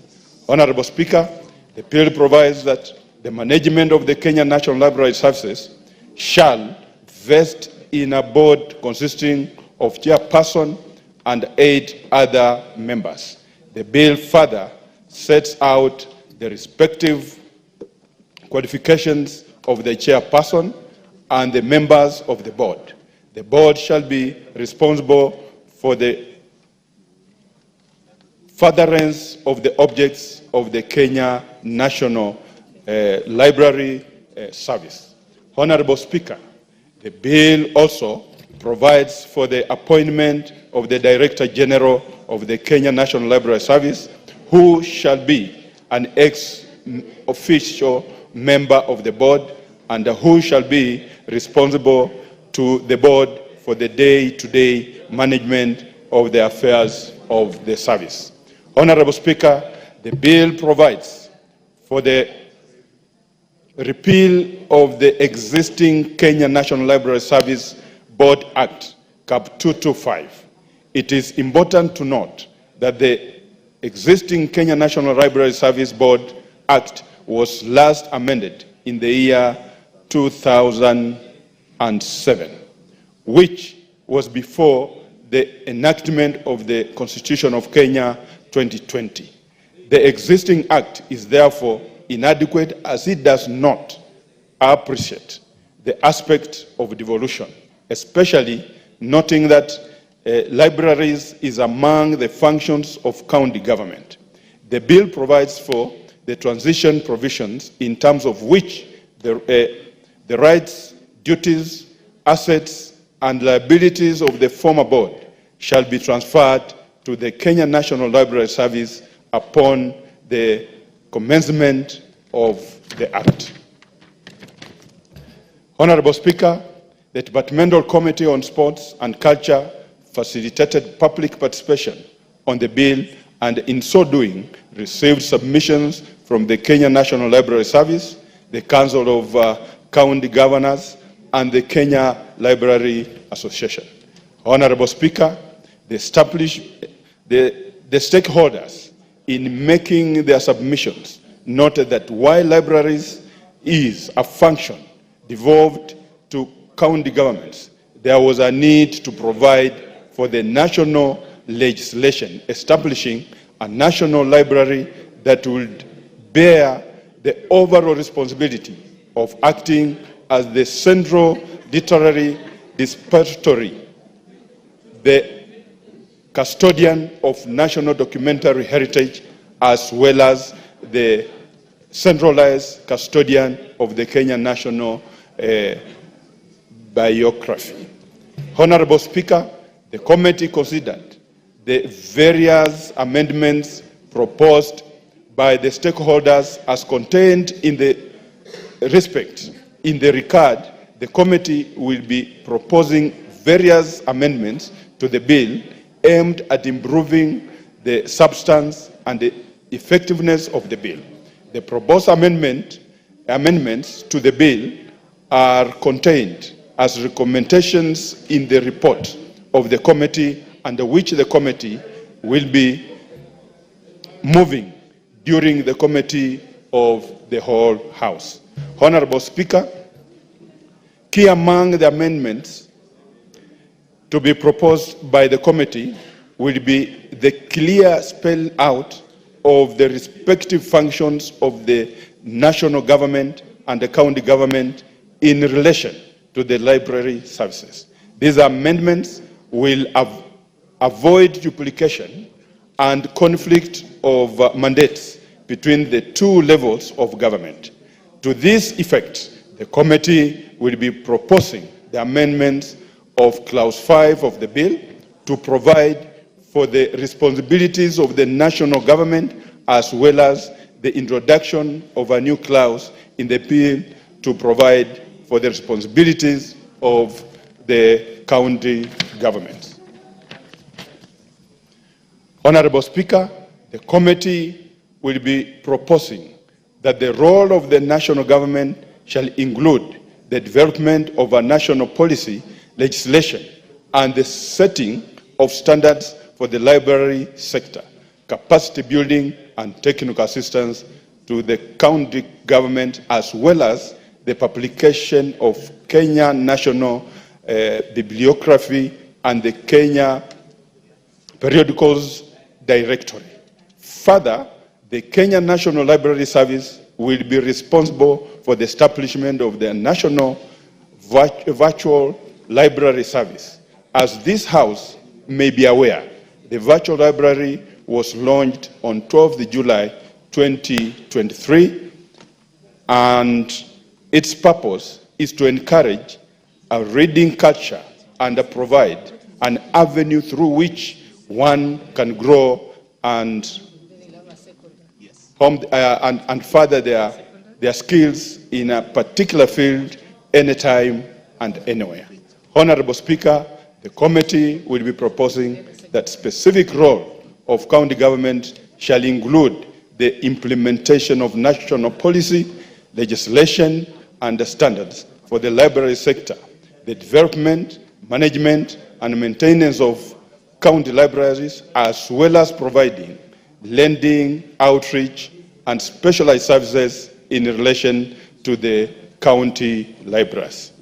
In closing, Honorable Speaker, I raise note that the enactment of the Kenya National Library Service Bill will result in the alignment of the regulations of library services to the Constitution, as well as providing an avenue for the preservation of Kenya's documentary heritage.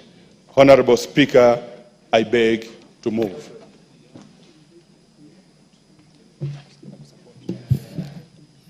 Have a seconder? Honorable Speaker, let me ask Honorable Karori Omondi to second.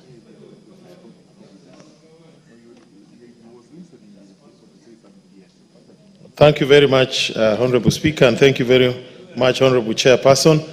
I take great pleasure in seconding this particular bill. Honorable Speaker, if you will recall, if the House will recall, some counties inherited public libraries that had been constructed by the national government. Other counties did not. And there's a bit of disparity in the capacity within each county to offer library services. This bill, by setting up the Kenya National Library Service, will have one institution with the capacity to help and develop harmonized national policy on national libraries or county libraries, as well as setting their standards and promoting capacity building and offering technical assistance to the various county governments. But most importantly, we need a central depository, not just for our literary heritage, but also for certain publications like the National Bibliography, the National Periodicals Directory, and the National Virtual Library, which would be accessible to all Kenyans wherever they may be, and at very, basically free. And also, we need a central service that can interface with international partners or international organizations to help the counties access other library services. With those few remarks, Honorable Speaker, I second. Thank you.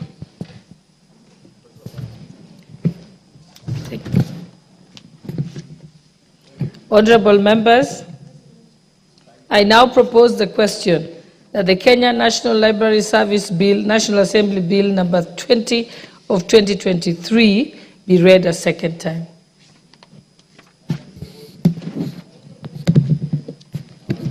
Okay. Members who want to contribute, please press onto the intervention button. Honorable Beatrice Elachi, did you want to contribute to this?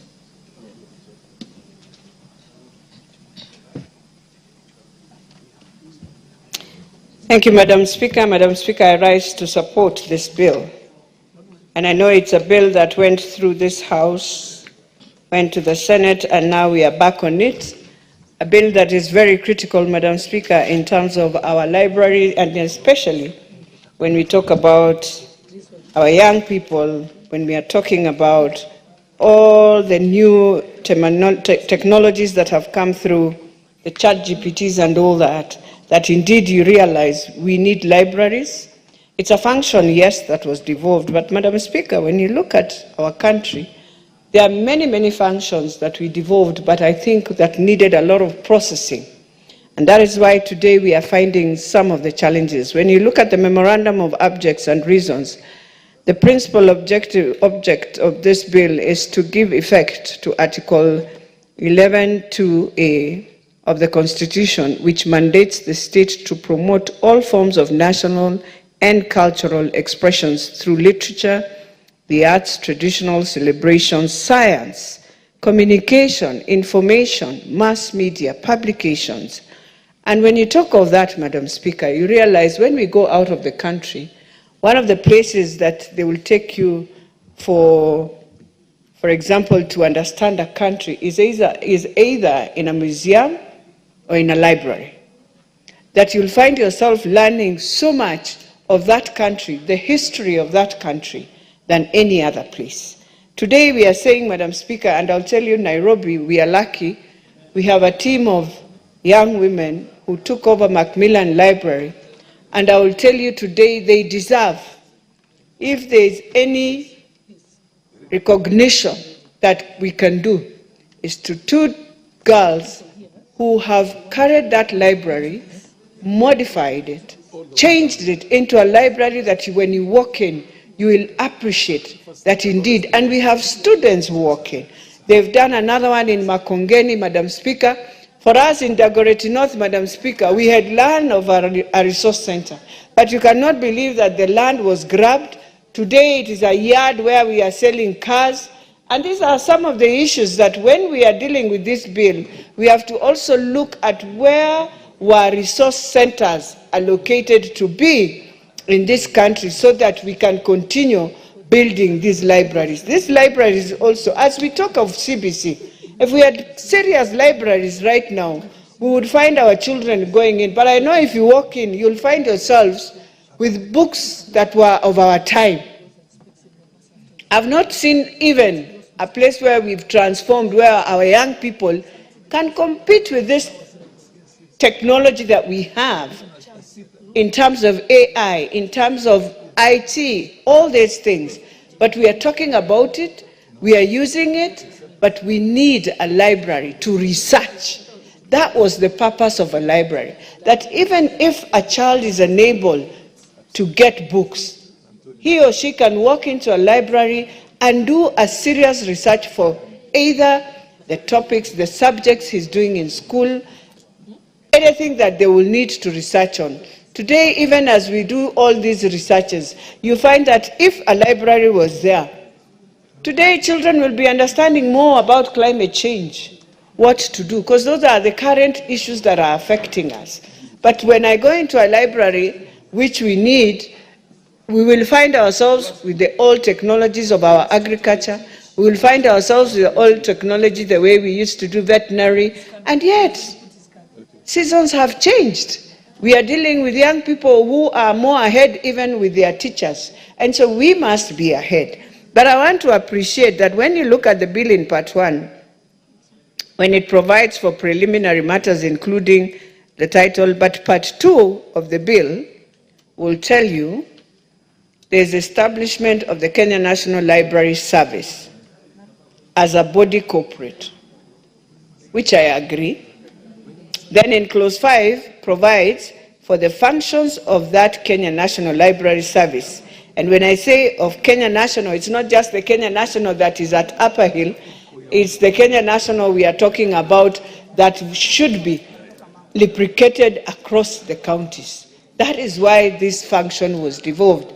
But it seems, as much as we are forcing and looking at those functions, these are some of the functions also governors find like there are no functions, Mr. Speaker. You find governors will not even take any time to appreciate that you need a library for your children within your counties, not just our children, but anyone who would want to do research, who would want to even learn now your county. Nothing is there, Mr. Speaker. And so, Mr. Speaker, as we go through this bill and ensure that it goes back to the Senate and we are able to pass it, what I would wish us to really look at is not just the structures of the library, where you have, I see we are saying you need to nominate 2 people from the county, I don't know. Every bill that we do here, we create some committees and all that. But the most important thing, we need to look at libraries. They must become our icons where our young people can go and study the country, can go and understand the country. I know many will say in a museum, fine, in a museum you'll find our history, yes, in visual, in picture it, but then a library you will read. It needs to give us back that knowledge of reading, because I know of late we are not reading.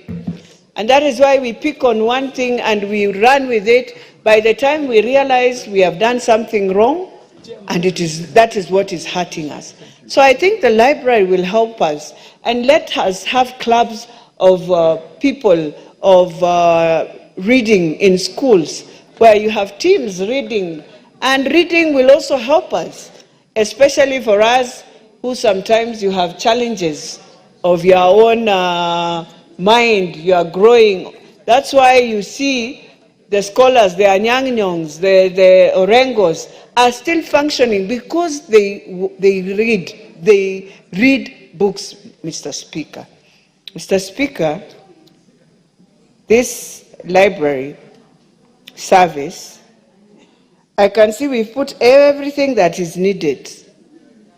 But in research, we are saying conducting research in emerging issues, which I'm saying in terms of climate change and any other issue that is current. But here we are saying in libraries and related services, developing research database. I think database is now there. With all this data we are collecting, I don't think we should be continuing to allow the government at any ministry, Mr. Speaker, when they want to do data collect, then why do we have a commission on data? Why are we spending money? We have to now start using what we have, but in the right way, Mr. Speaker, that we can link all these things to function better. And so for me, data collection, there's nothing like data collection. Data is already there. You've collected our data on fingers, you've collected our data on many other issues. Can we just be using that data? And if I am a new person, then let me go and register my data. But what is that? And that is why we are having a problem also, Mr. Speaker, in this SHA thing, because of this same thing called data. So you wonder, why does a Kenyan have an ID number? You have I don't know what, you have, and when you tell the Ministry of Education also to help you with one thing called NEMIS, so that we get out of this problem once and for all, nobody wants to listen.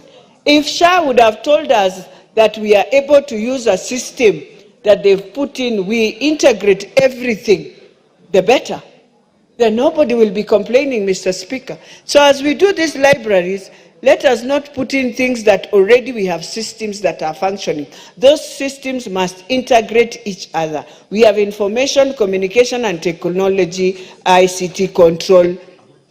Fine, you want to integrate in library services, integrate it across the country. It means we need 47 counties to have a library. So, Mr. Speaker, as I support, I think it is time. Let us use our resources as we know the challenges we are facing.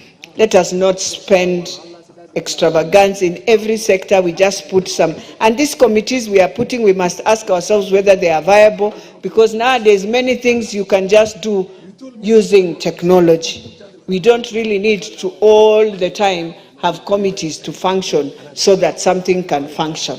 With those few remarks, I beg to support.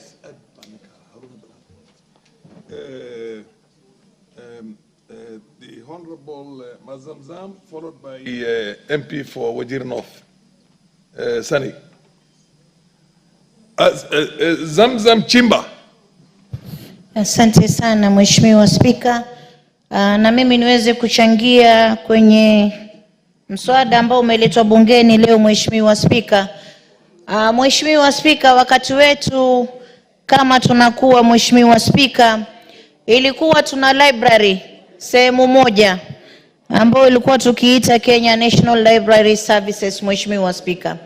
Mheshimiwa Spika, wakati hizo watoto tulikuwa tunapata muda, hata kama hatuna vitabu nyumbani, lakini kulikuwa na sehemu ambayo tuweza kwenda, tukakaa, tukasoma, tukaboresha elimu yetu, Mheshimiwa Spika. Na hata yule mtoto wa kimaskini wa kule chini aweza kupata nafasi, kwa sababu wengine hata taa kuweza kuafford ile taa wanashindwa, Mheshimiwa Spika, kule nyumbani. Sasa mtoto ilikuwa tunaenda kule library, unapata wakati wako sehemu ambayo ni ya science, sehemu ambayo ni agriculture, sehemu ambayo ni ya home science, sehemu ambayo ni ya arts na nini, ilikuwa tunapata katika library, Mheshimiwa Spika. Mimi nataka niseme hivi, sio katika kaunti 47 tu Mheshimiwa peke yake.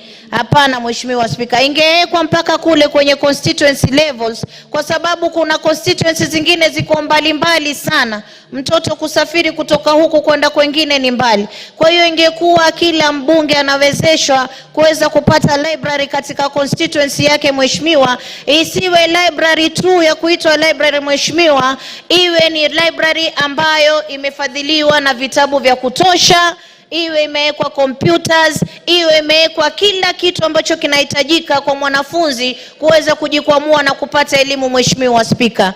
Mheshimiwa Spika, watoto wetu hasa wakati wa likizo unapata watoto wanaingia kwenye kamari, watoto wanaingia kwenye madisco, watoto wanaingia sehemu ambazo si nzuri Mheshimiwa Spika. Kwa hiyo ikiwa kama wanaweza kupelekewa haya mahabara kule mashinani Mheshimiwa Spika, wakawa wanaweza kujifunza na kujituma kwa kutumia zile library Mheshimiwa Spika, hata ile hadhi ya elimu Mheshimiwa Spika tutapata inapanda juu Mheshimiwa Spika. Lakini kila kitu ambacho kinapangwa na serikali lazima kiwe na mpangilio mzuri wa kuweza kukimiliki vizuri, wa kuweza kukiendesha vizuri, ili watoto wetu wakitaka kupata pale faida Mheshimiwa Spika, kusiwe na changamoto Mheshimiwa Spika. Na Mheshimiwa Spika, mambo mengi sana yanatendeka katika vijiji, na kuna famili nyingi sana ambao ni maskini hawawezi wakanunua vitabu. Na Kenya kwa wakati huu sisi tunataka watoto wetu wajituma, wafanye research, wajue hili na lile.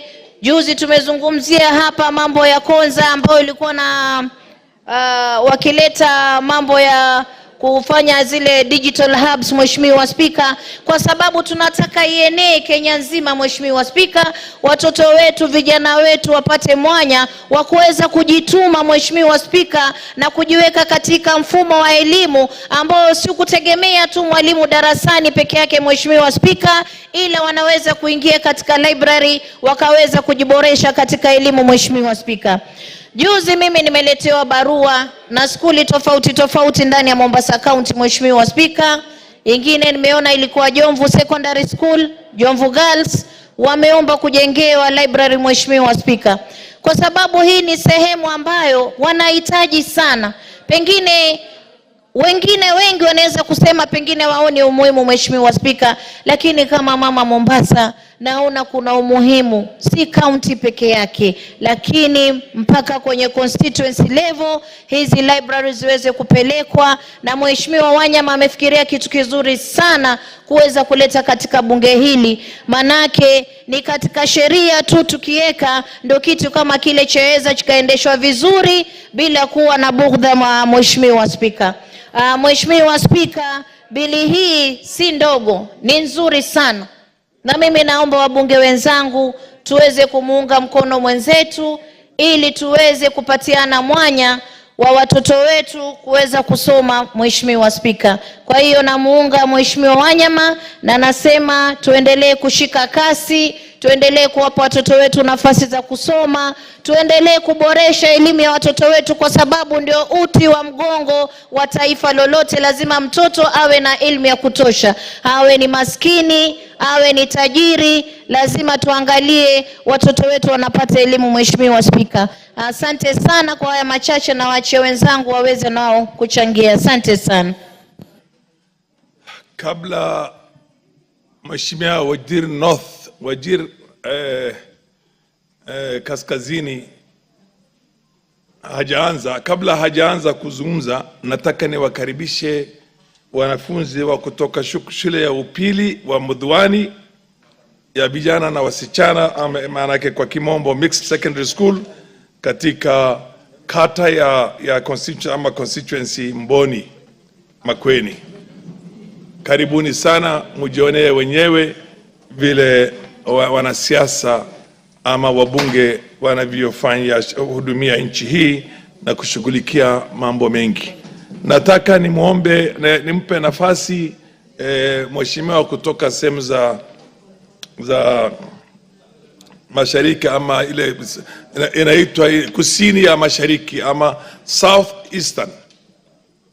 Hapo ni kwa hiyo zamani ilikuwa ni Ukambani. Madam Rachel azungumze machache pia, nenda huko kule mbele, ndio wanafunzi wa kutoka region yako ama sehemu yako wanaweza wakakuona pia, uwape mawaidha. Nenda kwenda huko kwa either dispatch box ama anywhere where they can see you from. Popote wanaweza kukuona hawa. Endelea mheshimiwa, mwashieni microphone ndio azungumze, ndio wakaribishe wanafunzi wa kutoka kata ya uchaguzi wa Mboni. Asante sana Mheshimiwa Spika. Nashukuru sana kwa kunipatia fursa hii ili niweze kukaribisha wanafunzi ambao wanatoka shule ya Mudhwani. Ningependa kuwakaribisha sana katika bunge hili. Hapa ndipo mahali ambapo tunatunga sheria za nchi ya Kenya. Tunahakikisha ya kwamba serikali kuu inapata fedha za kufanya maendeleo. Serikali zetu za kaunti zinapata pesa za kufanya maendeleo. Na pia tunaangalia vile ambavyo serikali inavyofanya kazi na hizo pesa ambazo wanapatiwa.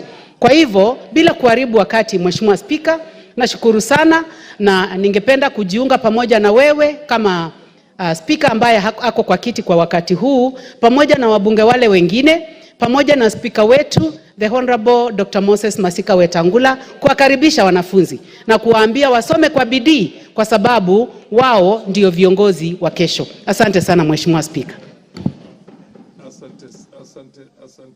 Asante sana Mheshimiwa Rachel Nyamai.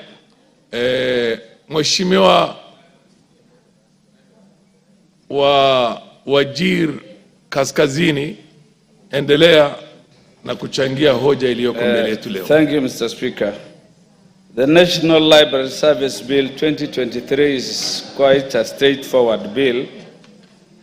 We appreciate that library services is a devolved function, and most of the libraries have been devolved to the counties. Mr. Speaker, this bill attempts to bring a different tier that is concerned with policy development, regulatory, making sure that standards are maintained, and that there is an inspectorate services to oversee the library services in the country. Mr. Speaker, library services are quite an important thing all over in the world. Libraries enhance literacy, they enhance education. Indeed, they are the repository of education. All that we go through in school are sourced mainly from books. So libraries are nearly the repository of education. Libraries also help in access to information. Access to information is a right, but for sure most of the information is acquired from books, that which is written, and though there are challenges of going virtual, books still and libraries in their entirety serve as an important access for information, Mr. Speaker. Libraries do the role of cultural preservation and history of our society. However, there are challenges facing libraries today. Libraries are no longer, physical libraries are no longer enticing, they are not friendly. Library services have gone digital, virtual, and I think there is quite a bit of challenge in making sure that virtual libraries and database management of the technologies that are so involved is a big challenge in making sure that our libraries are up to date. Mr. Speaker, automation of all that is in books that automation, making sure that all that is virtual in the internet is automated, is also a big challenge. And more so, being a member of a nomadic community. How do pastoralist communities take advantage of library services is a big concern. We from northern Kenya, the ASALs, given that there is a higher degree of illiteracy, given that internet services is limiting, given that even the old physical structures that were libraries are inadequate and have not been to the northern frontier districts, are not there. So how will library services reach the nomadic communities? How can it go in tandem with the livelihood of pastoralists? Pastoralists are Kenyans. They are entitled to every right that is also available to the resident ones. So there can't be no excuse in telling us that there are challenges, these are nomads, and this right is limited, or they can't access this information or that services. The government must conceive mechanisms, friendly ways of making sure that pastoralists, however their livelihood is complicated, whether they are on the move 24/7, they should come with novel ways of making sure that information, library services more so, are available to the pastoralist child, as access to education has nothing to do with livelihood. It is a right, and it shall remain a right, Mr. Speaker. One other big challenge to the library service is understaffing. It has limited staff. I think it is time to it's time for the library sector to make sure that they get the right services, the human capital, the human resources, so trained on information sciences, so averse to the fact that there are new challenges to the frontier of library services in terms of technology and the digital concerns. Those are the skills so required to make sure that there is the right manpower to manage library services, be they at the county level or the one that is being envisaged to be developed at the urban centers at the national level, Mr. Speaker. One other big challenge is the quality of information and material in the libraries. Mr. Speaker, what you will find in the libraries today is as old as Shakespeare. Books of Shakespeare, old books. Education has been transforming daily, monthly, annually. Things have been changing. The world is changing rapidly, so fast. And yet you see all we have in our libraries are old information, outdated information. Scientific concepts that have been overtaken are still there. I think there is need to make sure that those old books, in as much as they are also required for purposes of reference, to at least showcase that there is a trajectory from point A to a new development. But still we need new books. We need to equip our libraries with new books to make sure that new facts, new advances are brought to the fore for our children to take advantage of them. Authenticity is a big concern in our library services. The social media has complicated issues that anything can go viral and people will take it as information, and as Wikipedia has become a kind of, even in the universities, there is the mistake of quoting Wikipedia as an authority. That's a big challenge. Anybody under a tree can go to Google and put all information on the internet. So I think in as much as we are managing our library services, there must be stringent standards, concerns to make sure that all that is available virtually, should there be any, is authentic, genuine, and protected, Mr. Speaker. The bill seeks to establish national libraries at the urban centers. In as much as it is devolved, I can at least see there's an attempt to establish a national library managed by the national government in the main cities of the country. It's welcome. They will serve as model libraries for those that are devolved. They will be a resource center. They will provide the requisite backup for what is devolved. As we know, our devolved units are still they have problems, they have challenges, and it will take time for them to stabilize and make sure that they deliver as is expected of them. Finally, Mr. Speaker, devolution means taking services to the people at the lowest level. Even for those devolved functions at the county level, it doesn't mean devolving things to county headquarters. One of the principles of devolution is to make sure that progressively things are devolved to the lowest level so that all citizens can access services. From Wajir County,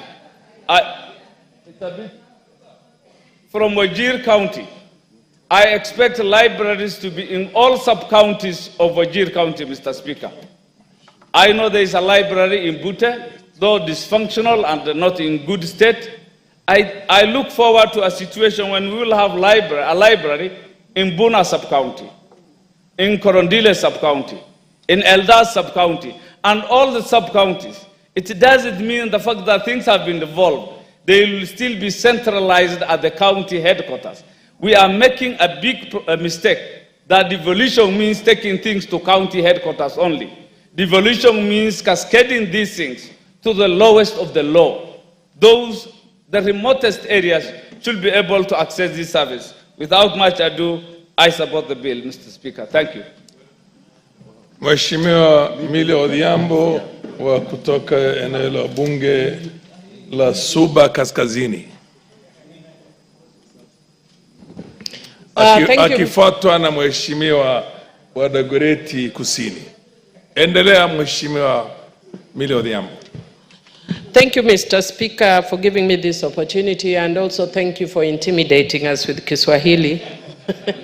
There, Mr. Speaker, I have no clue what you have said, but I trust you have said good things. Having said so, Mr. Speaker, I just want to thank the mover for clarifying that this bill was... Mheshimiwa wa Dagoretti Kusini anataka kukupasha habari. Umekubali? Nimekubali. Tueleze Mheshimiwa. Mr. Speaker, it is just a point of information because the Honorable Millie Odhiambo, a very accomplished member of this House, says that she might not have understood what you said in Swahili. It would be important, Mr. Speaker, for me to even understand, because one of the requirements of any member to be in this House is a proficiency in English and in Kiswahili. And more importantly, for members who even came here earlier than us. And I remember when the elections of 2007 or 2013, when the Honorable Millie was coming to this House, that was the only requirement, even before the degrees requirement. Mr. Speaker, I'd like to establish whether the Honorable Millie Odhiambo was able to pass that test. For your information, she has been here from the 10th Parliament non-stop. She first came into this Parliament as a nominated MP in the 10th Parliament, and she has been elected since, and she's still there. Raising my concern even further. Thank you, Mr. Speaker. Though that's not a point of information, that is seeking clarification. And I want to assure my brother that yes, I passed the proficiency test for Kiswahili of Kenya, not the Tanzanian one that the Speaker is talking. The Speaker has just spoken Tanzanian Kiswahili. The Kenyan one of Tafadhali Pata Chunga, that one I can manage, Mr. Speaker. But those conquans, Mr. Speaker, I cannot manage. Mr. Speaker, having said that, I just want to say I support and thank the mover for clarifying that this bill was before the House in the last Parliament because it was looking extremely familiar. And I discovered, Mr. Speaker, that I'd actually given a lot of input and even proposed amendments, and I've seen that some of my amendments were carried And I'm very appreciative, even though the others that were not picked. Mr. Speaker, I want to say that this bill, which is a Kenya National Library Services Bill, is very necessary. Post-2010, Mr. Speaker, library services have been devolved, and I want to agree with the members that are saying that the fact that it has been devolved does not mean that library should only be at the county levels. And Mr. Speaker, even at those county levels, we don't have libraries of a standard that would actually equalize what we'd be considering a library that should be in those counties. Mr. Speaker, in Homa Bay, for instance, there was a library that was promoted by Honorable Mama Ida Odinga, a very excellent library at Ogande Girls, and which is almost complete. And Mr. Speaker, I'd want to say that those are the kind of library standards that we would want in every county. And Mr. Speaker, I just want to say that we should then also devolve the libraries to our sub-county levels and even further. I have a program in my constituency called Dear Suba North, which is Drop Everything and Read Suba North, that promotes a culture of reading. And it's just that our CDF resources are less, but I'd hoped to even set up a mobile library using the boat that moves in the 7 islands of Suba North. We have 7 islands in Suba North that would move in the 7 islands to promote reading as a culture.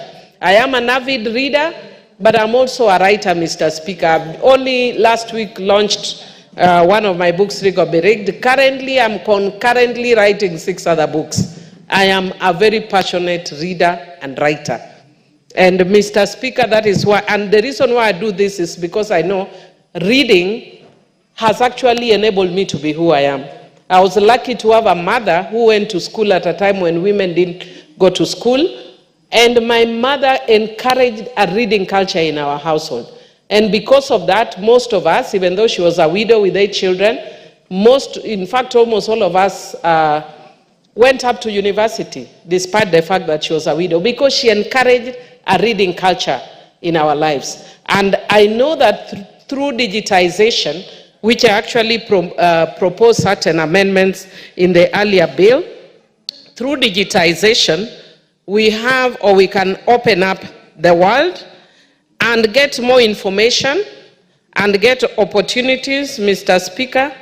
Mr. Speaker, I'm actually trying to open my computer and my computer doesn't recognize me. Now this is the challenge of digitization. How can my own computer not recognize my finger? Oh, there. And not recognize my face. Mr. Speaker. Mheshimiwa Gogo, Dr. Gogo anataka kukupasha ujumbe. Uko tayari? Mr. Speaker, only if they will compensate my time, or you'll compensate my time taken by KJ and Dr. Gogo, I don't mind being informed. That we are dealing with library services, which is about information. So I'm okay being informed, okay. Yes. And she's a PhD doctor, so she's learned. Thank you so much, Honorable Speaker. And I wanted to inform my sister not to forget her promise to donate books of Rig or Be Rigged to Rangwe constituency, which she just recently launched, and I wanted to celebrate her on that. But I wanted you to just to inform you so that it goes on record that I'm able to follow you. Thank you. Thank you, Mr. Speaker. Indeed, I will not only give the donate to Rangwe the book Rig or Be Rigged, but I will also donate the book Rough Silk by Deborah Tendo, an amazing book, and I want to thank Kenyans for having this culture of writing and telling stories and speaking the unspoken that people have never spoken about. And so I will donate to your constituency the books, and we can twin and do a competition and our Dear Suba North program, where we have a spelling bee competition to encourage that reading culture. We must make sure that our young people are not just experts in Ohangla. Mr. Speaker, I'm an excellent dancer, But when I was in my constituency recently with Honorable Joyce Bensouda, I told the young girls that life is not just about dancing, because there's a growing culture that young people now think the only thing that we can do is dance weekend to weekend. That dancing is basically to make us relax. But the primary thing is we must progress in other areas, including education. Mr. Speaker, I will be proposing amendments, which I know I proposed in the last session of Parliament. And I think because we are not too used to, things that sound conk. Mr. Speaker had actually proposed a Kenya Resource Identification Numbers Agency. And for those of us who are published, you can tell, you know that we have such an agency that actually sets standards to administer international standard resource identification numbers for books, serials, magazines, music, and other resources. And the functions of the agency should be, amongst others, to provide a linkage between the national agency and other international resource number agencies for the purposes of the development of unique identification system for resource identification materials in Kenya, amongst other factors. Mr. Speaker, when I had actually made that proposal, the committee at that time thought it was too complex. But if you look, I wish I had a copy of my book here, I would have shown you that you will see a barcode that has a unique identifier number. And you cannot have that unless you actually have a system. And we have an agency that administers that in Kenya. And Mr. Speaker, it should be for whether music, books, and others. And so I will be proposing further amendments to this bill, but I want to thank the committee that they have taken the issue of digitization, which I had proposed in this era and time. We are moving, even now I'm selling my books, and people are more, especially in diaspora, are more concerned about receiving the digital version. Of course, me as a compassionate reader, I have to get the physical version of books. I'm that old school, but we must provide that. I'm also happy that they've also provided for Braille, a version for persons with disabilities. I'm happy about that as well. And Mr. Speaker, in concluding, I just want to say that one of the things, because we are dealing with issues of abuse of girls, no distraction like the dancing that I was talking about. And one of the ways to keep our girls and young boys engaged is to promote this reading culture.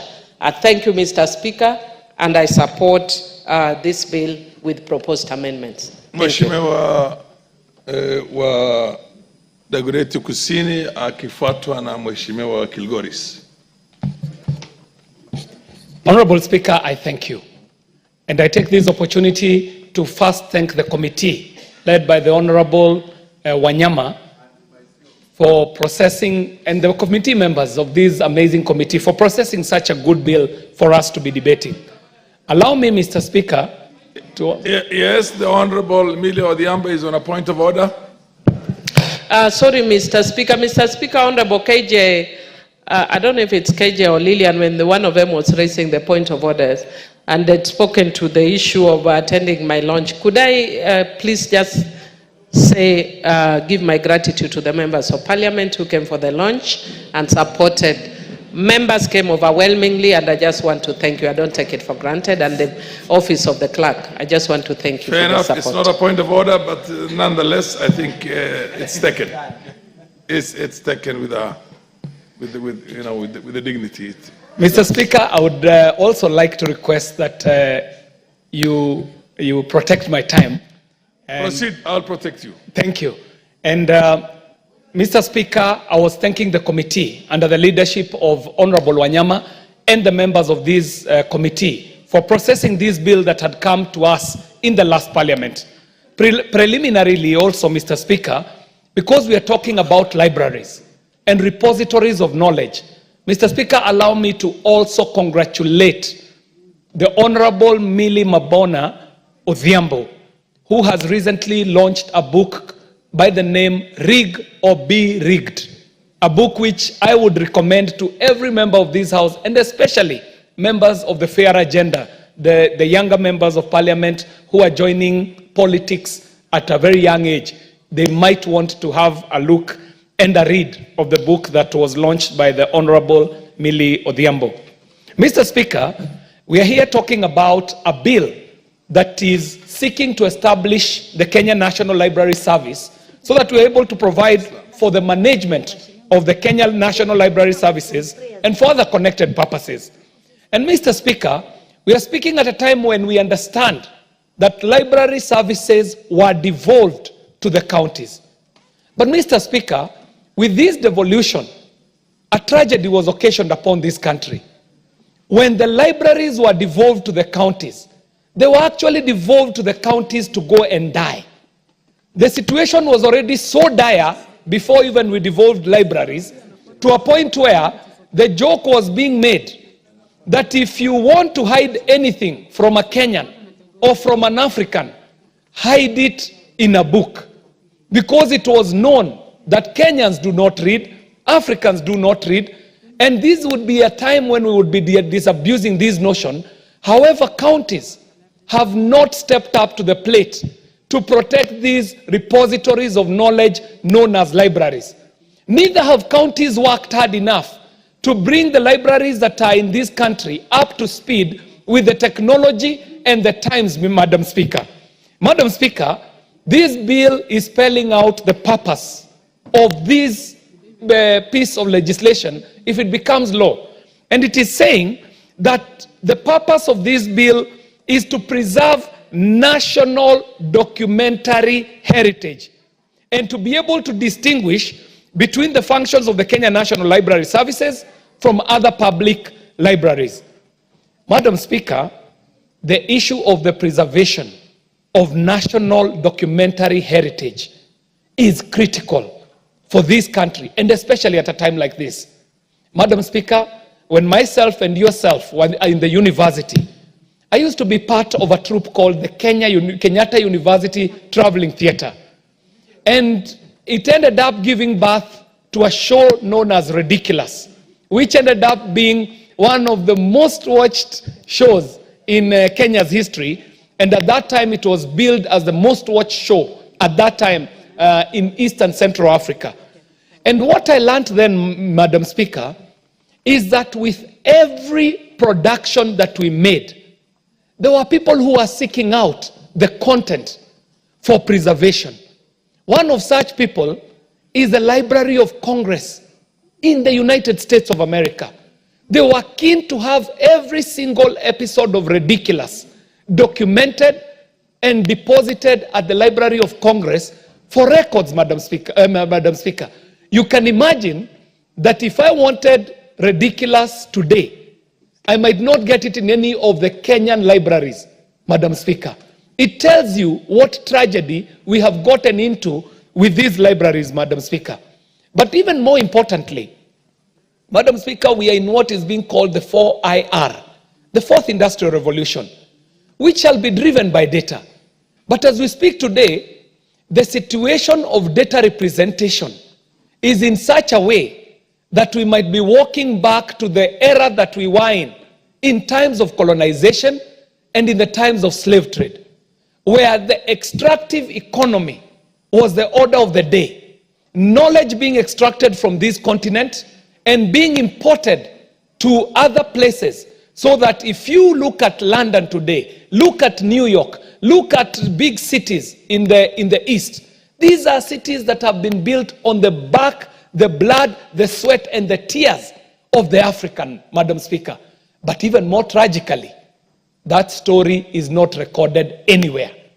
So that if you go to a school today and ask a child where the source of knowledge is, they will tell you that intelligence comes from the West, not knowing that Africa at some point was the superpower of knowledge.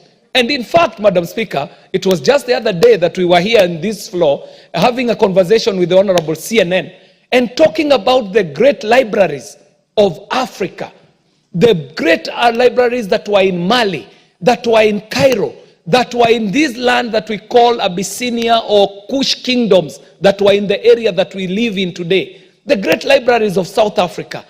Madam Speaker, generations that will come after us might never know that the idea of the library was actually birthed in Africa, that technology was birthed in Africa, because that big gap exists. So, Madam Speaker, what this committee has done is a great service, not only to our country, not only to the Kenya National Library Services, but also to this continent, for that one purpose of the preservation of national documentary heritage. Madam Speaker, we are moving to a world where globalization shall be the order of the day. Globalization might end up having all of us speaking one tongue, one language. What happens to Dr. Oundo's language or vernacular language? What happens to mine? What happens to yours, Madam Speaker? Today, the Mudaraka, who is represented by the Honorable Gigi Morogara here, should be bidding for a pole position in the new world, together with the French, together with the Spanish, together with the English. But how will the Daraka be bidding for that pole position if their traditional oral cultural heritage is not recorded? So, Madam Speaker, I'm very concerned about the functions that have been listed here, and more especially because of a function listed here in clause 5B, where they say that the functions of the Kenya National Library Service shall be to acquire, preserve, and maintain a collection of library resources, including books produced within Kenya, and such other material and sources of knowledge necessary for a comprehensive national bibliography. Madam Speaker, to be able to do this, these libraries will need to be equipped, because the people of the Raka never used to write. Their knowledge is not recorded in numeracy, it is not recorded in literacy. So there must be a method of collecting the traditional oral stories that my grandmother used to tell. Moturio Turaga, where will we find this when we have a generation, and I put that in quotes. Moturio Turaga means the craftsman who is so well versed in their craft, and a story that is narrated so well by my grandmother that it even has some music in it. So we need these libraries to be able to capture the soulful notation of the music that was traditionally sung by our people, record it, and preserve it for the national bibliography that is listed here in this library. Madam Speaker, the other point I would like to raise is about duplication of duties. Madam Speaker, as we speak, in the Ministry of Information, Communication and Technology, there is an entity called the Kenya Yearbook. And the Kenya Yearbook is preparing bibliographies every other day. So there might be a synergy between the Kenya National Library Services and other entities who are aiming to do the same as what the Kenya National Library is doing. And Madam Speaker, the world of the future will depend on collaborations. Not a single individual or department or agency will be able to stand on its own like an island. Each collaborative effort shall work towards attaining the aspirations of this bill. Madam Speaker, I stand to support, and when it comes to the third reading, Madam Speaker, the amendments that some of us would be willing to put into this bill so that we fortify it, because it is a good bill. Madam Speaker, I support and I thank you. Thank you very much. Thank you very much, Honorable KJ. Honorable members, I would like to confirm that the Honorable KJ, Kenyatta University, he was a great member of the Kenyatta University Traveling Theatre, and he was as eloquent as he is. And I would like to say that KJ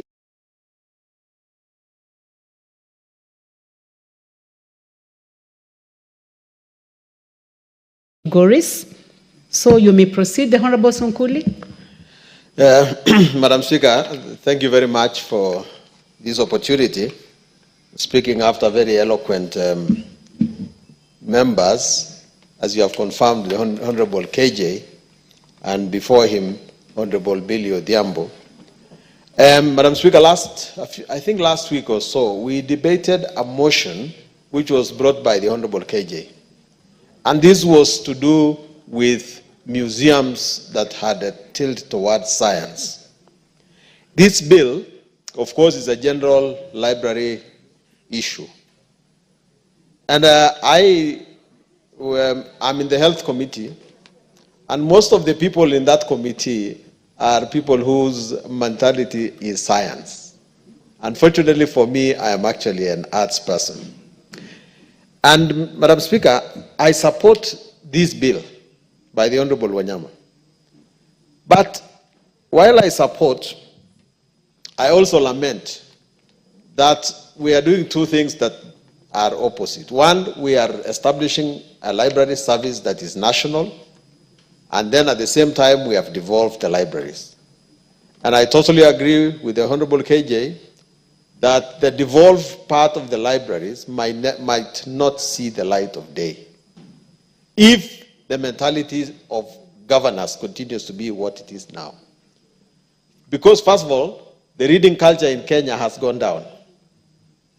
Then secondly, the way these things are done in counties is such that the tangible things are more important than the software. And the libraries are the important part in the preservation of knowledge. Now, this particular bill has in section 5, E, put as one of its purpose, one of these purposes as promote reading for knowledge, information, and enjoyment through the stimulation of public interest books, blah, blah, blah. Madam Speaker, when I was growing up, we were reading textbooks, but not in the same way that the students now read. Nowadays, students are glued to reading what they call set books. For us, thanks to one great man called what was the name again of the Heinemann boss, they set up a series of books called African Writers Series, where the African writers actually were promoted deliberately to write their books. And that's where in Kenya, you got people like Francis Mbuga, you got people like Meja Mwangi, and of course the pioneers of it were Ngugi wa Thiong'o, although really I think the readable books of Ngugi were when he was called James Ngugi. The rest he wrote.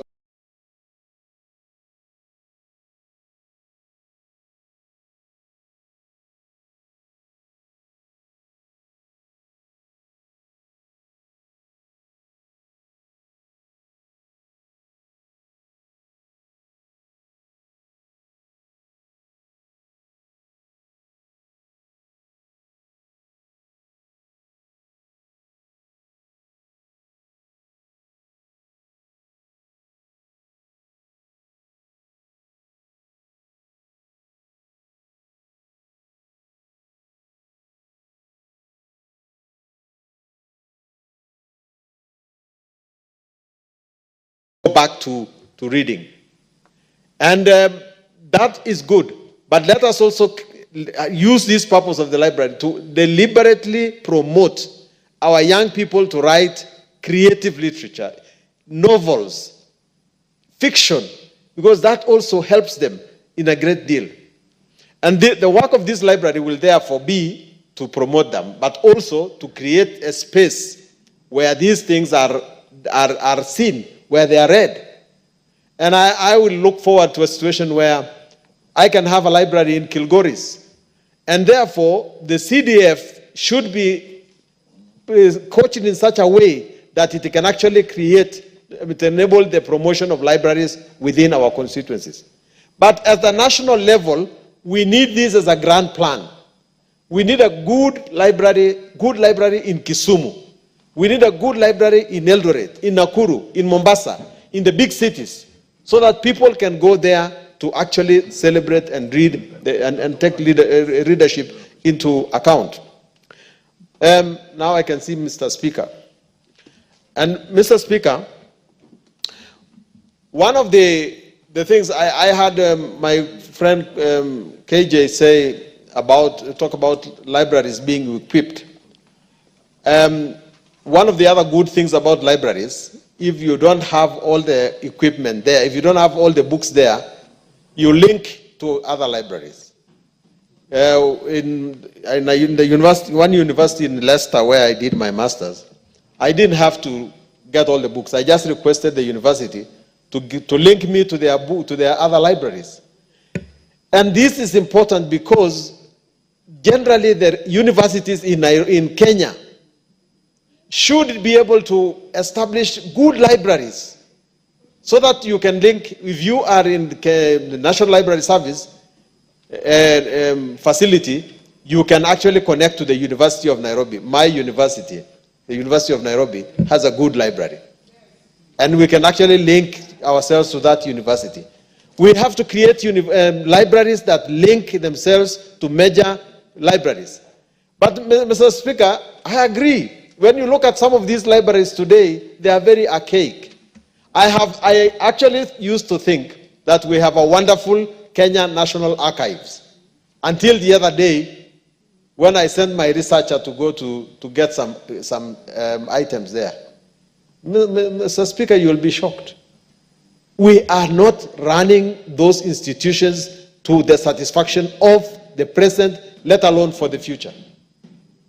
The National Library Service should be run in such a way that it keeps information updated without destroying the information of long ago.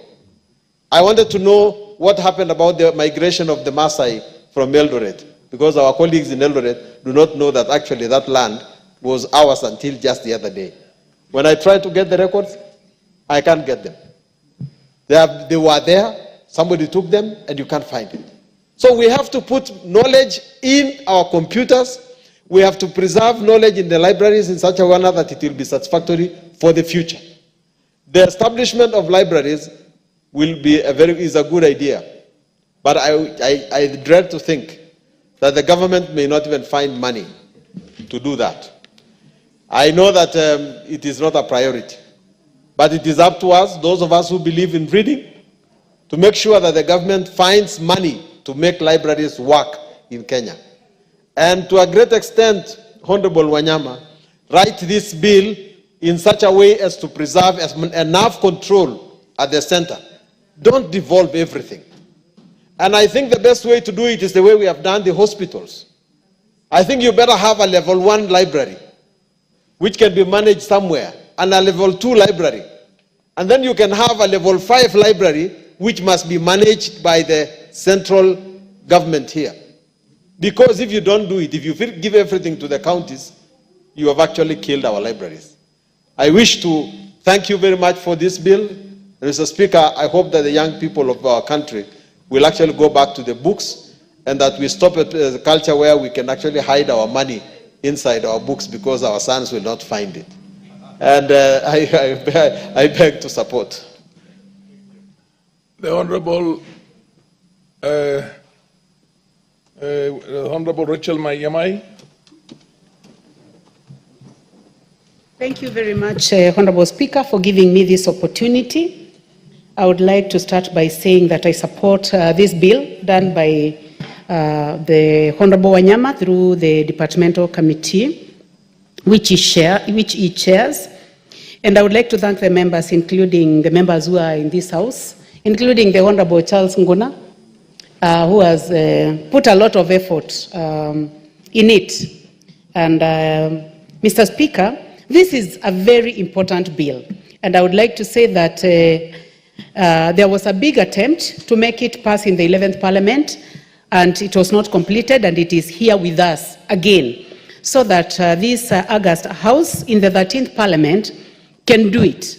And now that it is in the level of debate, I believe that it is going to go all the way to the end, so that the many amendments that have been suggested through public participation, which has been done very well, Honorable Speaker, I've been able to go through the report, and I've seen that the committee was able to reach out to stakeholders in this sector, including the Kenya National Libraries, who have given very good suggestions on how this can be done. And I would like to agree with the other members who have spoken before me, including the member for Kilgoris, the Honorable KJ, the Honorable Millie Odhiambo, who are suggesting that let us not just devolve libraries, because we need proper buildings, we need the best human resource, and we need the best level of storage, including both in hard copies and soft copies, including linkages, which is at international level.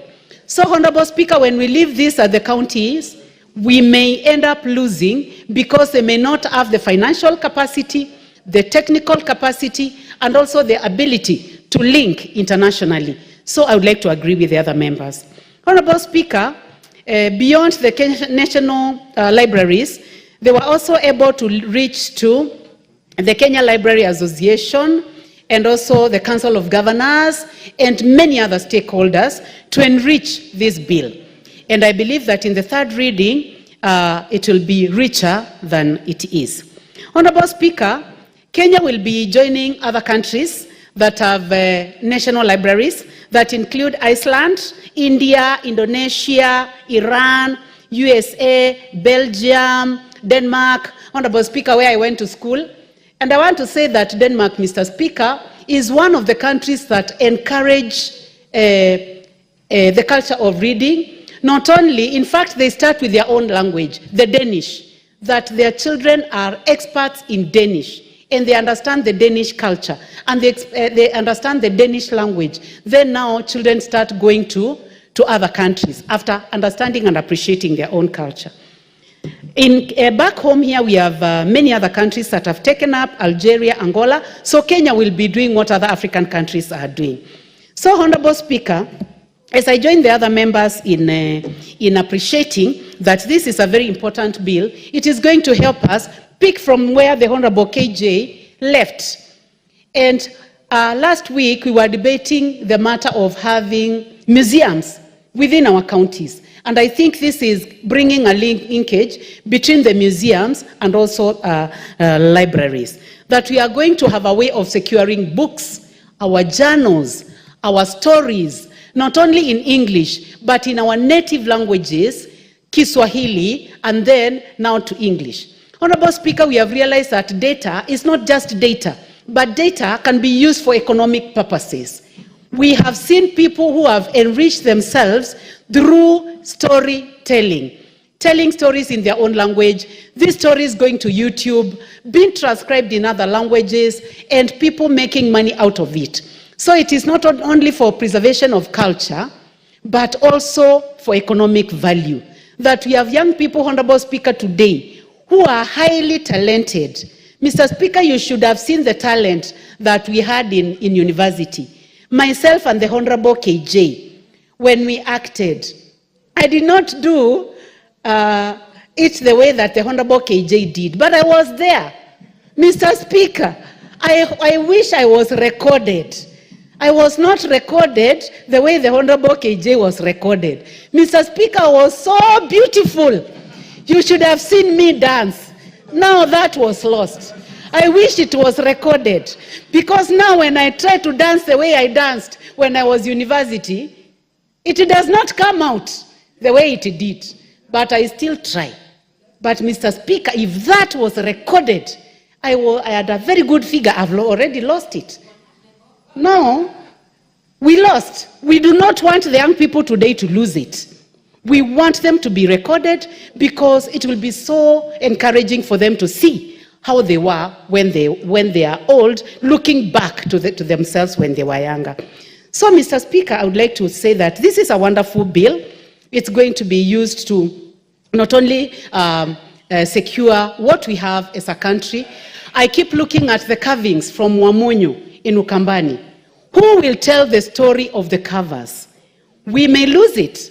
Mr. Speaker, who is going to tell us the story of the Kiondo? We've already lost it, Honorable Speaker, because it has been registered by other countries. And now, Kiondo seems to be a story of other people, now coming back to Kenya as a story of other people. The story of the Kikoi, Honorable Speaker, we are also losing it to other people. But the Kikoi is a Kenyan story belonging to a Kenyan community that is the Maasai, and we would have documented. We have not lost it completely. We can still do it today, Honorable Speaker. Bajuni. Point of information. Yes. Do you wish to be informed? By the Honorable KJ? Yes. Ah, definitely. Proceed, KJ.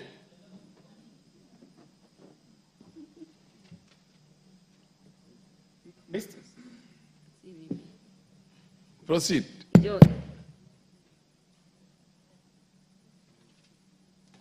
Give him the mic. Thank you very much, Mr. Speaker. And yes, our standing orders do allow for us to inform a member who is on the floor if they would allow.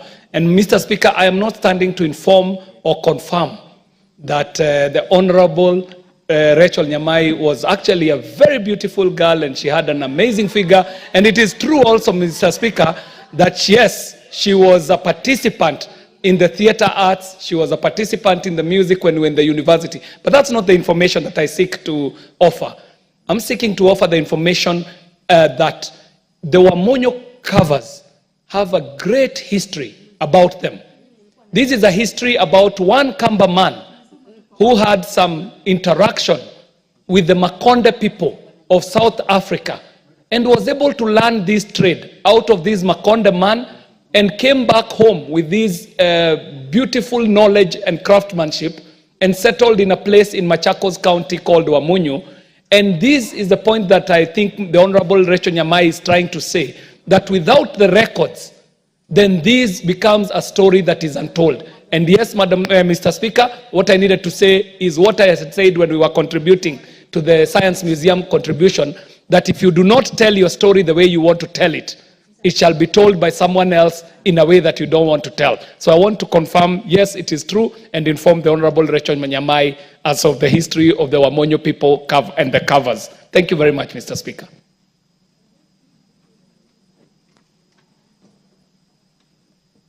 Yes, the Honorable Nyamai.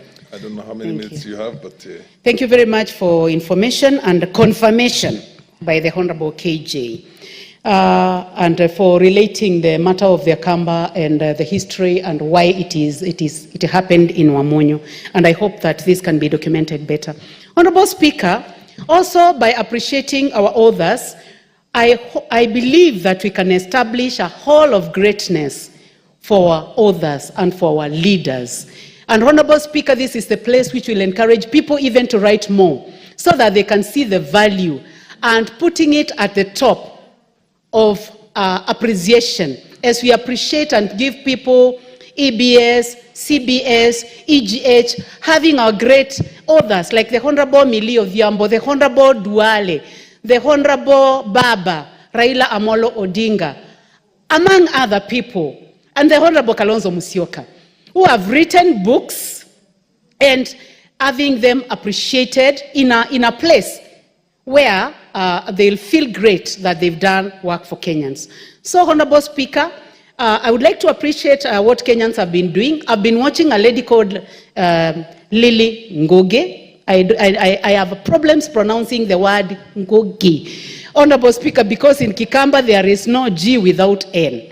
So when I say Lin Ngonge, Ngoge, it's because I'm trying to pronounce this word Lin. Goge.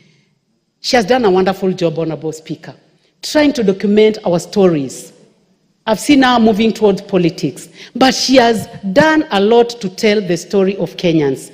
We are sending it out there where it has to go to YouTube, but at the end of the day, they get something done in terms of being paid as Kenyans for producing Kenyan work. And we look forward to having more people like these ones. Honorable Speaker, we would like to see more of collaboration between the originators so that we do not lose the originators, then to the organizers, then to the financiers, in a way that nobody is left behind, such that someone does not come up with a very good story and then the story goes to the person who is recording and then you lose it there. We would like to see beneficence from the young people who are producing, the organizers who are collecting this information, and then the financiers, so that they have a very good agreement that they do not lose their data, that they do not benefit all throughout their lives. Because we have seen a situation where those who benefit are the financiers, And those who started the story are left behind. They are paid peanuts. And then those who benefit are the ones who have the money to put the stories together. So, Honorable Speaker, this is a very good bill, and I look forward to listening to my colleagues as they support it. I support it fully. Thank you, Honorable Speaker, for the opportunity. The Honorable Mishimboko, followed by the Honorable Murugara.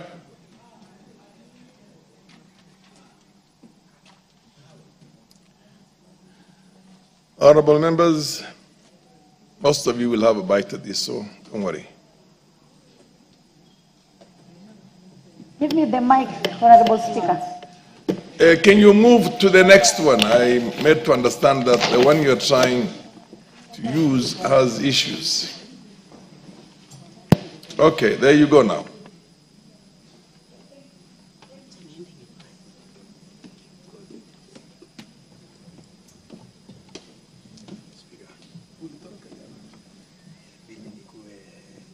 The mic now.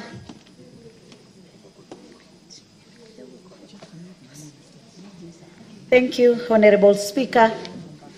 Honorable Speaker, I stand to support this bill on Kenya National Library Service Bill number 20 of 2023. Honorable Speaker, this bill, its objective is to give effect to Article 11(2)(a) of the Constitution. Honorable Speaker, this bill also wants to distinguish between the function of the National Library and those of the public library, which are devolved in the county level, Honorable Speaker. Honorable Speaker, National Library services are vital institutions that contribute to the preservation of cultural heritage. It also supports education and research and also promotes access to information for all our citizens in this country, Honorable Speaker. Honorable Speaker, it is really unfortunate when you go back to our counties and we see the public library which we have. It is really pathetic. Anytime you enter in this library, the materials you're going to see, all the books you see, some of them are outdated, some of them are obsolete, and I think maybe even the governors, they have not even put any funding to ensure that at least we empower this library. Honorable Speaker, the library play important roles which include preserving national heritage by collecting published and those which are unpublished information material for use by our future generation.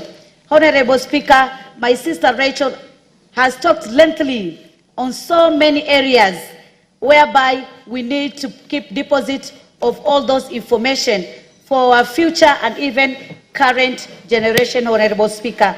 Honorable Speaker, our library also acts as legal deposit on behalf of government. It maintains all our records within our country, Honorable Speaker. When you are talking about our database, we want to know about the statistic of our population and so many other statistics. We can just go to the library and then we can retrieve this information. Honorable Speaker, our researchers, those who want to research on several issues, there are so many emerging issues, be it in terms of agriculture, environment, and other areas. We need to have a platform whereby our researchers can access reading materials. They can also connect local and even international through networks on international libraries, Honorable Speaker. Honorable Speaker, it also provides variety of information and resources which can facilitate our learners, especially our students in our learning institution, Honorable Speaker. Honorable Speaker, you remember during vacation, those days when we are still in secondary school, we used to go to the library and you used to go and read and keep on reading, and we didn't even have time just to sit idle and maybe do some things which are not good to our society. But nowadays, because we have not enriched our libraries and we have not even put some resources in our library, it is really very, very difficult to ensure that our students can access these libraries. The one in Mombasa County, it is really unfortunate because it is too small. Even the capacity inside there, you can even ask yourself how many students can come and maybe sit and just access to the books and the other reading materials. I think there is a need to ensure there is a proper structure, there is a mechanism to ensure how do we get some funding. And that is why I want to agree with the proposer of these bills that they say there must be a statutory recognition of this National Library.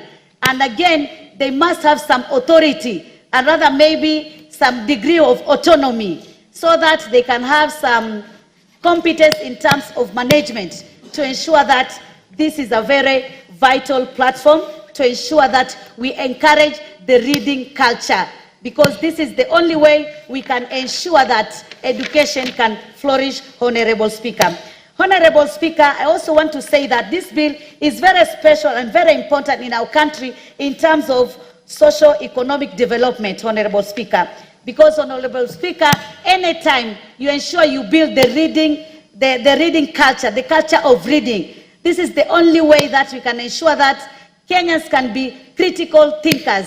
Kenya can be having some new knowledge and develop new technology. With the era of digital, things keep on changing each and every day. And our scholars and our professionals, they need to access to reading material so that they can develop and they can be in tandem with what is happening in the current generation, Honorable Speaker. Honorable Speaker, with the CBC, which we are having right now in our schools, we really need to have library in every school, be it in the primary level or in the secondary level. We need to have we have to have a library. I'm looking on the ASAL areas, especially those from Northeastern, whereby even accessing to education is a problem. And you're just asking yourself, how many libraries do we have? Can these students access to this library? How long should they travel, or rather tarmac, to ensure that they have a place where they can call it a library and then they can access to information and other learning materials, Honorable Speaker. And I want to say that we need to encourage, as members of parliament, because we have the NGCDF funds, we need to ensure that we put some libraries in our schools. And also we need to have what we call community libraries, because education, or rather knowledge, is not only for those students or our pupils, it's also for Kenyans. Kenyans need to understand what are the emerging issues locally and even international, Honorable Speaker. Honorable Speaker, I just want to say that libraries are non-profit making organization. And so we need to have a way on how we can give them some resources, or rather some funding. And I don't know whether in our budgeting, anytime we do some budgeting, whether we are putting this as a priority or we are just taking it as just a function without any priority area. I think, Honorable Speaker, it is really high time to ensure that we have resources. And that is why today in this parliament, we launched the e-library. Because library is not only physical, but it's also digital. This is an era of digital. We need to have digital library to ensure that even Kenyans down there, those whom we represent, can understand what is going on in this chamber, what is going on in the committee meetings, how are the members contributing, how are the members representing them. And that is why we say we need to have this digital platform, and then we link them to our website, Honorable Speaker. Honorable Speaker, I also want to say that we are having this, what we call internship programs. And for internship programs, we need these students, some from the university, some from other colleges. They also need to access to adequate materials for them to empower themselves academically, Honorable Speaker. And that is why I say it is very, very important to ensure that we go as per the technology, because technology keep on changing each and every day, Honorable Speaker. We want to ensure that also our National Library can have some networks globally,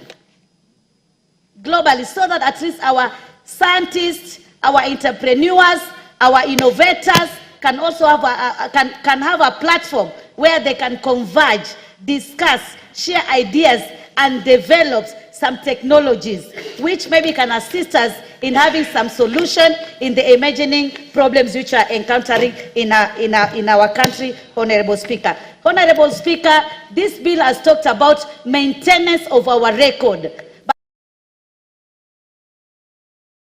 Because when you're talking about maintenance, it means you are keeping it in the form it is. But we also need to say that we have to preserve. We need to preserve them so that we can prevent them from decay, from loss, from damage, because of climate maybe, when the weather, and so many other reasons. So I want to say that when we are doing that, we need to think on those areas, Honorable Speaker. Honorable Speaker, this bill has also talked about putting this library in a good standard. And this standard should be both physical and also through digital. That is what I really want to emphasize, Honorable Speaker, so that we ensure we are going as per the technology, how it is really taking us, Honorable Speaker.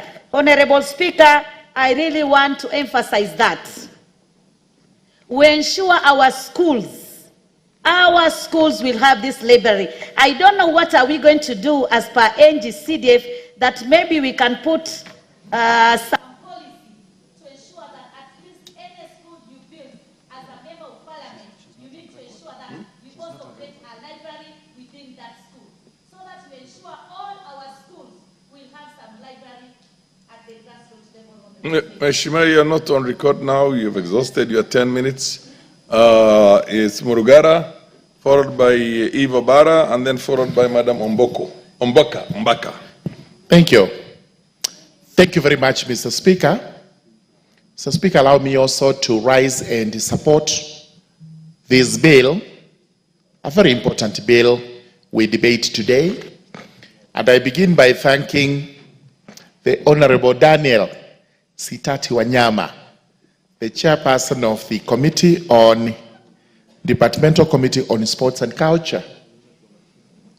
Daniel Sitati is not known for many things, but he's a very good sportsman, and he has a famous handshake, which most of us try to avoid as much as we can, because we know him for that.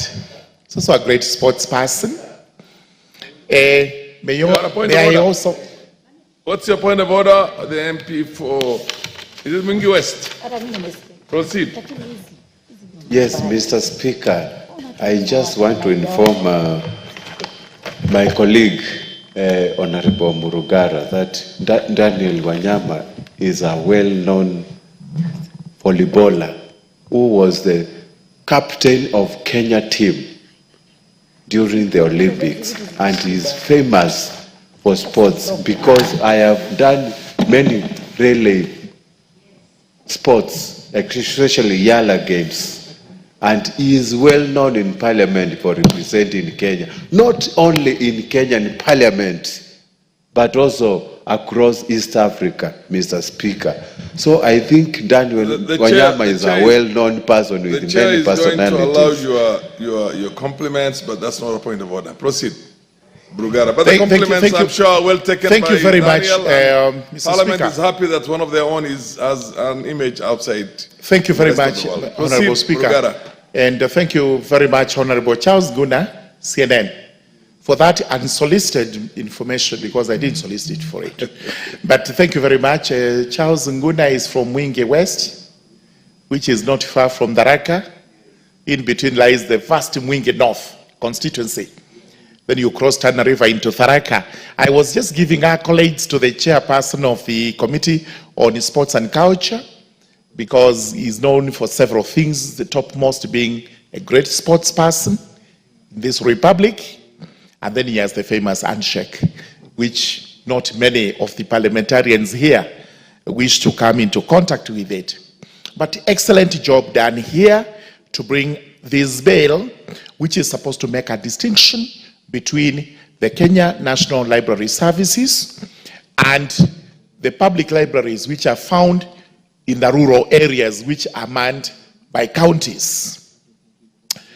Allow me, Mr. Speaker, first and foremost to just give a briefing of what happened yesterday in my constituency, Tharaka, because I think it's vitally important and connected to what we are debating today. A community library was commissioned at a place known as Gatunga, which is in the Tharaka North sub-county of Tharaka constituency. It is a community library and IT center through the efforts of a lady in Tharaka who does lots of community work known as Anseta Kiriga. She has an organization known as Tharaka Women Welfare Projects. And I was ably represented by my office manager when the USAID, the mission director is Mr. David Gosner, who came over to commission this, accompanied by another gentleman known as Dr. Onesmus Kiminza. He's the director of Sisters Read. I believe this is an organization that also deals with libraries.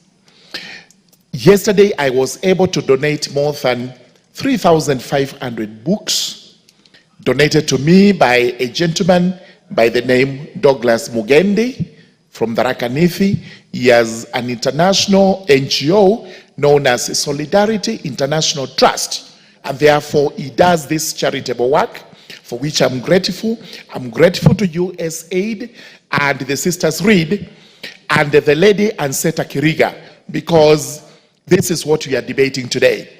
Let me also register my thanks to the Kenya National Library Services Board, which is going to be the precursor of what we are debating today, for promising to donate to me 3,500 books, which I'll be taking to this library. This is the first library in the Tharaka constituency. We do not even have public libraries. When we want to do library matters or get library services, we have to go all the way to Meru town, because this is where we find one library service, which used to be under the Kenya National Library Service, but now must be under the county government of Meru, having inherited it from the national government. Library services are actually devolved, most of it, especially public libraries. And it is important to point out that our counties have not done much regarding public libraries. We want to see a lot more being done, as happened in Tharaka. I haven't heard of the commitments the county government made when they visited the place yesterday to attend this commissioning, but I expect to hear from them that they are also part and parcel of founding libraries in the rural areas so that we are able to encourage our people to read. We cannot claim to be literate. We cannot claim to be knowledgeable unless the population of the country does rise in terms of literacy. A literate society is a developed society. So we are debating a very important act of parliament, which I urge my colleagues to actually pass. Honorable Wanyama has made an indication that we will be making amendments to this. We will be studying that with him in the committee of the whole house. We give him the support he deserves so that we make this act as important as we can. Kenya is a country known world over for many, many attributes. Most of them are fasts, whether these are in cultural matters, some are in sports, some are in other spheres and avenues. Kenya is known for this. And documentation is limited, which is the reason we require this act to be put in place, to be passed by this house, so that we are able to look at our literacy through libraries. And libraries are not custodians of books only. Our arts, our culture is going to be stored in libraries.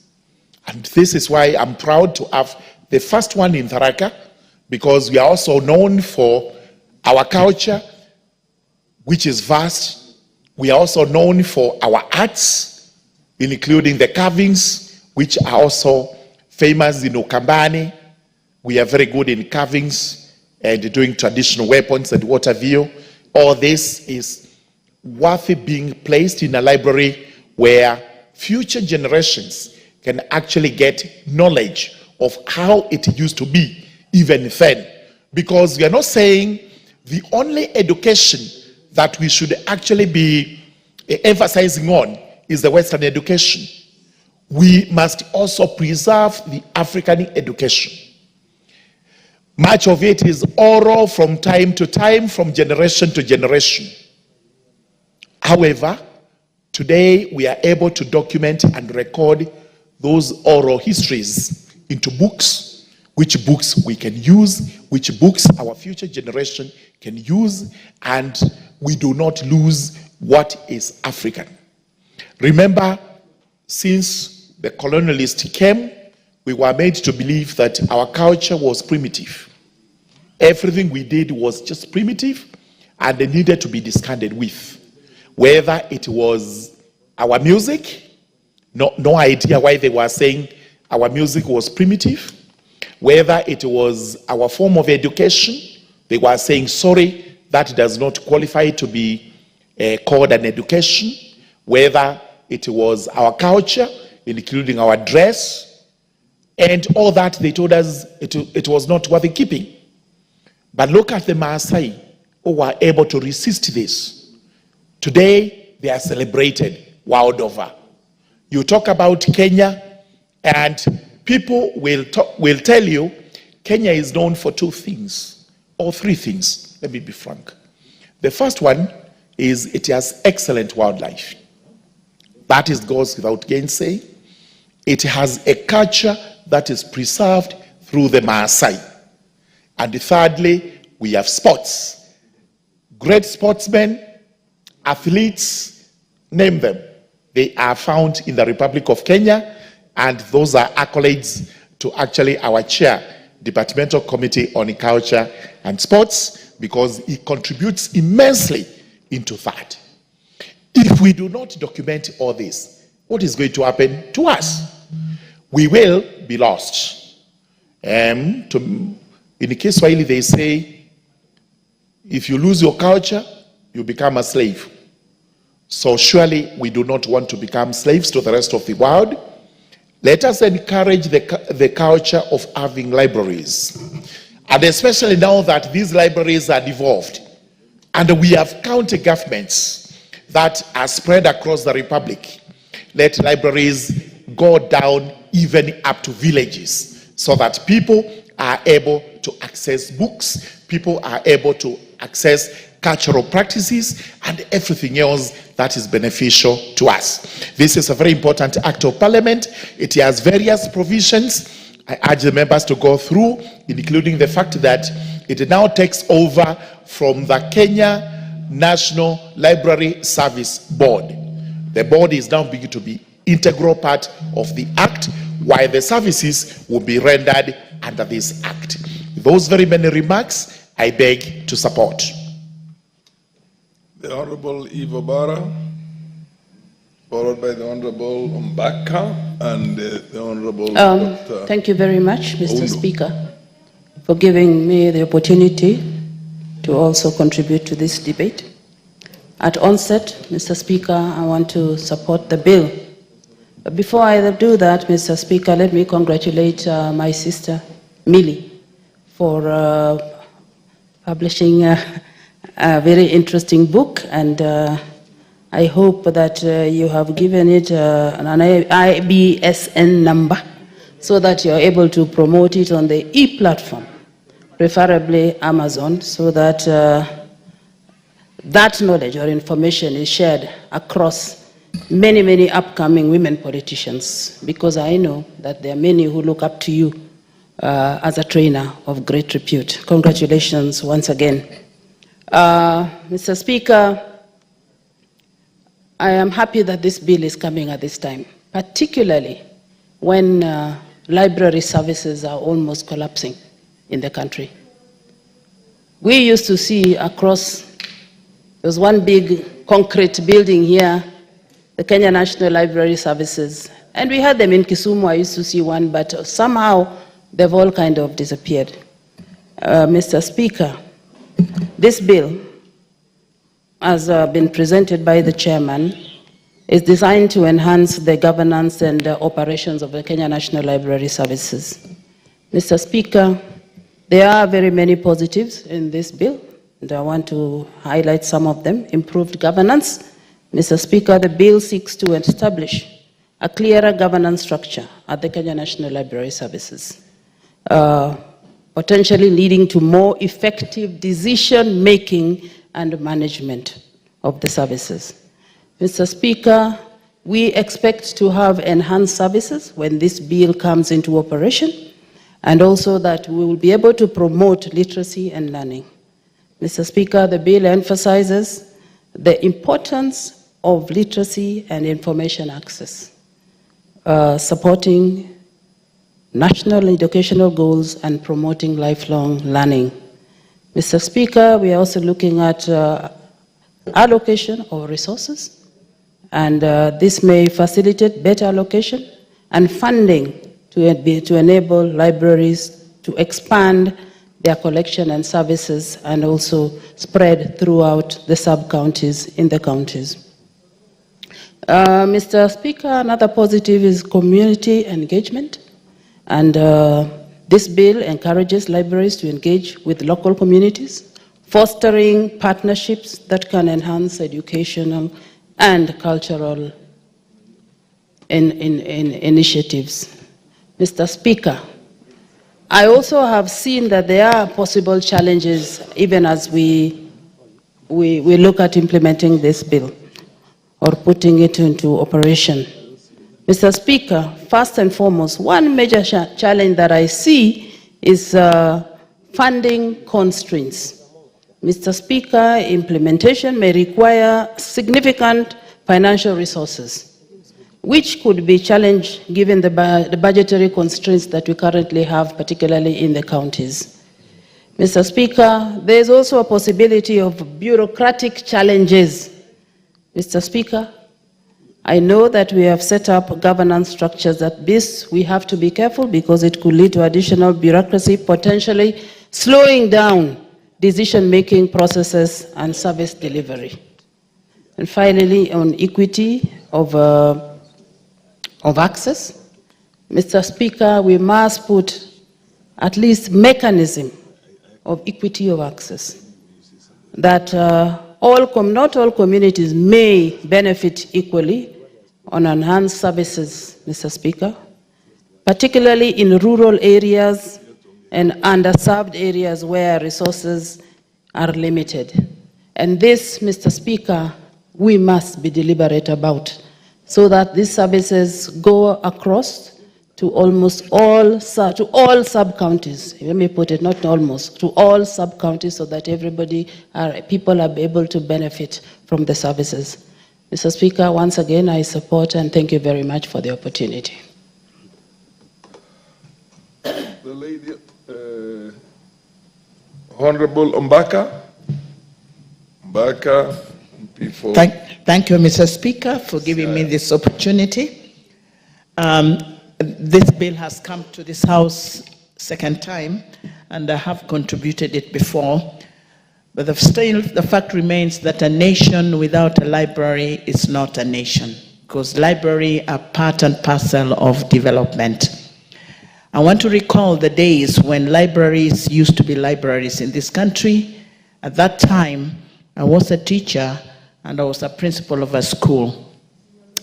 Kenya National Library Services used to exist in all the provinces, and they used to be very well run, and they had very good books, and they served not only the community and the public, but also schools. They used to have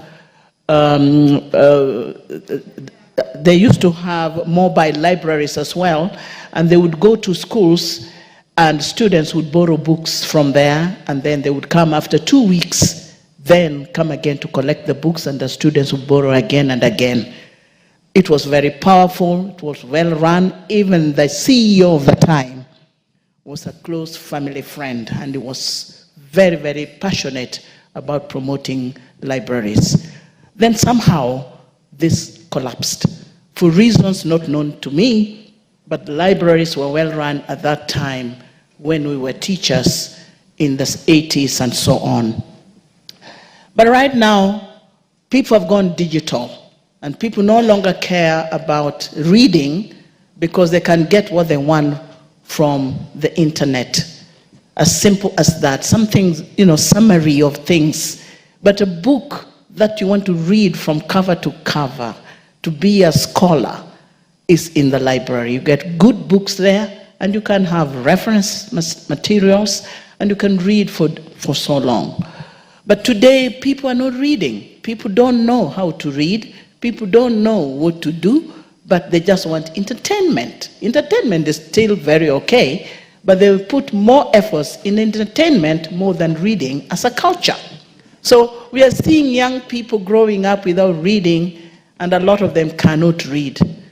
I remember one time, a vice chancellor of one university, I don't want to mention his name, he said that university students don't know how to read. They are not reading, and they cannot even write application letters for jobs, job application.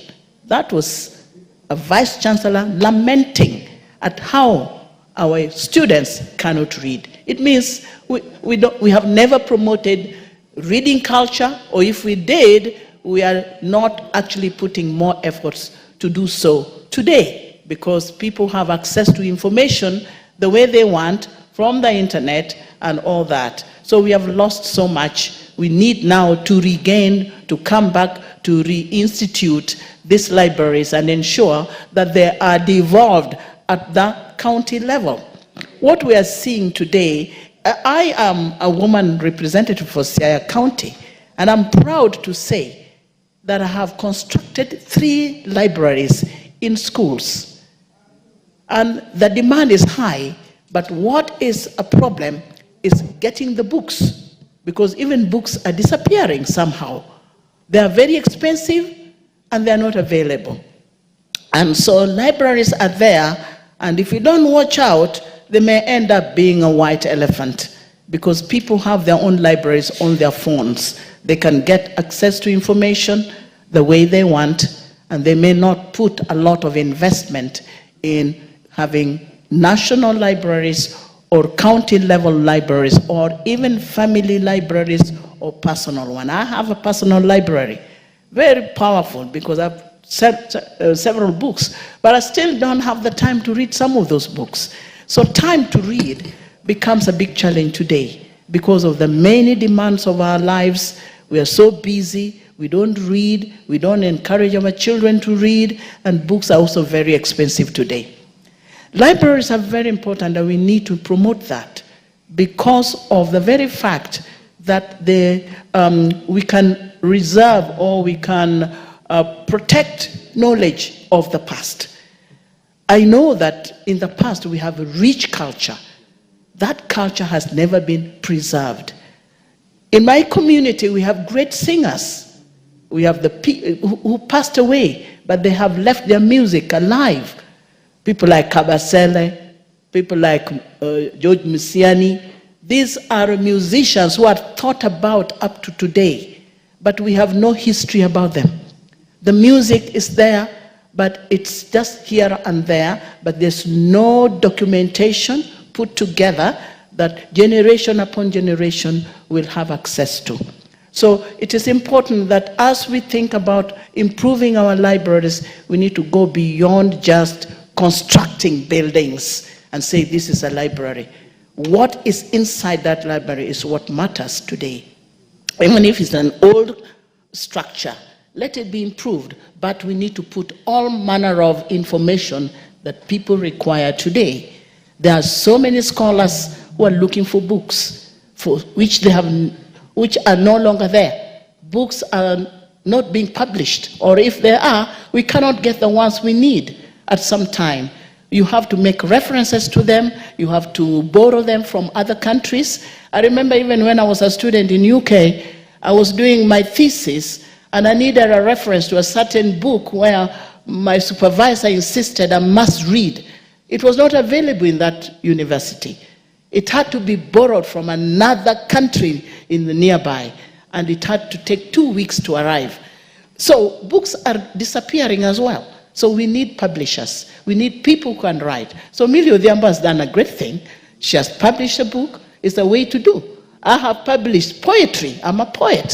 It's only that you don't know, but I am a great poet, and I have a whole book of poetry that I have written, only that I've never shared it with so many people, but they are published worldwide. So I think we need to encourage reading culture and writing culture. Writing we are losing it. People are creative out there. In this country, we have every year schools that have music festivals, drama festivals.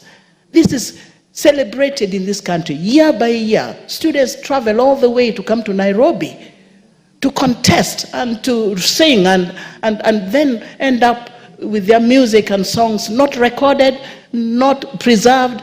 For years we have had this. So we need to begin to assemble the resources that we have that will become part of our culture, that are preserved in the libraries that we are constructing today. So I think that so much should take place, and we need to improve the way we store information. In the Kenya National Library, if I still recall, was a huge section of children's reading library, a section for children, ECD, fantastic books, very nice music for children, very nice cartoon books for children, very nice little stories, folk tales, and so on for children. These are no longer there. And this is what we need to preserve. We need to get them. We need to have our children read them, get used to them, and know that there's power in the reading. And so I support this bill because it's promoting education, it's promoting information, and documentation of our culture that are part and parcel of who we are in this country. Otherwise, I think this is all I have to say for now, but there's more to say about libraries in this country. We need to improve them, we need to work around them, we need to publish books to store there, and we need to collect our cultural artifacts and save them in this library for future reference. Thank you for giving me this opportunity, and I support this bill. The MP for Funyula, followed by the MP for Lamu East. Thank you, Honorable Speaker. I stand to support the Kenya National Library Bill, Bill number 20, the National Assembly, Bill number 20. Honorable Speaker, I just also want to put on record, because I sat in the 12th Parliament, we discussed, processed this bill to its logical conclusion, the National Assembly. It was transferred or commuted to Senate, and all along I thought it was passed and assented, and it became an act of Parliament. Honorable Speaker, this again shows the challenges we are having between the National Assembly and the Senate. Having to redo this thing afresh again is a terrible waste of public resources and public time. And I do believe, hopefully, with the comradeship that there is between our Speaker and the Speaker of Senate, we'll be able to expedite and sort out these issues at hand.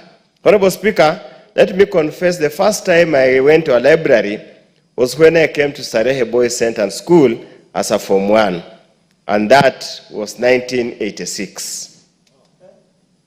That's when I first met a library. We're not of yesterday. That's when I met a library. Yes, we would have books in classroom given by the government then, but now to have a library where books were arranged in a line and in shelves, that was the first time. And since then, Honorable Speaker, I fell in love with books. And if there's anything I like doing whenever time allows, is to read. And if there's anything I commit all the time to do, it's always to read. So therefore, Honorable Speaker, again, when we went to universities, so obviously the University of Nairobi, the others were small colleges then, we had libraries, Jomo Kenyatta Library, Memorial Library, plus the college libraries. All that I'm trying to say, Honorable Speaker, is that libraries are a repository of information. They're the source of knowledge. They provide everything. However, Honorable Speaker, again, when we bring our children, the National Library here in Upper Hill became an easy outing. If you are committed, you are going to work on Saturday or during school holidays. You drop them in the library, pay 20 shillings by then, let them go and study while you would go do other things. Honorable Speaker, even when we were doing our thesis, we would go to various libraries here. Macmillan Library was very good because it had some old literature that you could build your literature review over a period of time. Honestly, Honorable Speaker, the drafters of the new Constitution of 2010 had very noble ideas, but I still believe that they overloaded the counties without giving them adequate capacity, adequate political goodwill to enable them run these activities. Honorable Speaker, I know as part of the conditional grant for the last 2 to 3 financial year, the money that was reserved for National Library, some of it was taken to the counties. And of course, everybody will wonder, what has the counties done with that money? I also want to join my colleagues and tell the Kenyans, it is good to read because knowledge becomes stale over time. Whatever knowledge you learned in 1960s, 1970s, 1980s, 1990s, or even as late as during Corona, so many new developments have come up, you need to refresh yourself. So that's why we need to encourage the art of reading. And how do we encourage the art of reading? Is to have books, to have a central place where somebody can go sit down, read, or even so-called borrow a book, read and return it in exchange of another. When we were growing up, Honorable Speaker, we had a series of storybooks or fiction books. And fiction books expand your imagination. They push your thinking to the horizon, that things can happen that really cannot happen. And it's also good, improves vocabulary and diversity of language. Honorable Speaker, as we stand here today, it would seem so many things are changing. And I also want to echo what my colleagues have said and what my minority whip has said. Some of us are still stuck in the traditional days. I'm unable to proofread, I'm unable to read any document in soft copy. I prefer to have the hard copy so that I can read and feel, and cross-reference, it's far much better. But we must be alive to the fact that things have changed. With the virtual libraries, we literally all document, all books we require being found online. The question we need to keep on asking that you cannot download it. You cannot even screenshot. That's the kind of thinking we need to go towards. So I hope now the new body, the new services being proposed here will be a service that will embrace this new technology. And Honorable Speaker, we are also having so many community libraries, so many private libraries emerge all over. Personally, I have a fairly rich collection of books spanning very many generations, very many subjects in my house library. So whenever I'm stressed or something like that, I like just look at them and my stress evaporates. So Honorable Speaker, as I have said, we had gone through this bill, we had made amendments. Some of the amendments that were proposed had been carried, others have not been carried. And one more point that, Honorable Speaker, those who were around 1980s, after the 1982 coup, there was massive crackdown on dissidents and people who needed progressive change. And those people wrote very many wonderful documents, wonderful books, wonderful journals, wonderful newspapers. I would want to encourage the Kenya National Library Service, now that we have a transformed society, a society that is fairly accommodative, can we get these documents, these pamphlets, and preserve them for historical purposes? We remember Mwakenya. Not the Mwakenya now is a common practice here in the universities. You remember the writings by Mandawiro, Gitobi Manyara, and the rest that literally opened up our mind towards intimidation and oppressive leadership that it was then. So therefore, this Kenya National Library must document our history And the history is cumulative.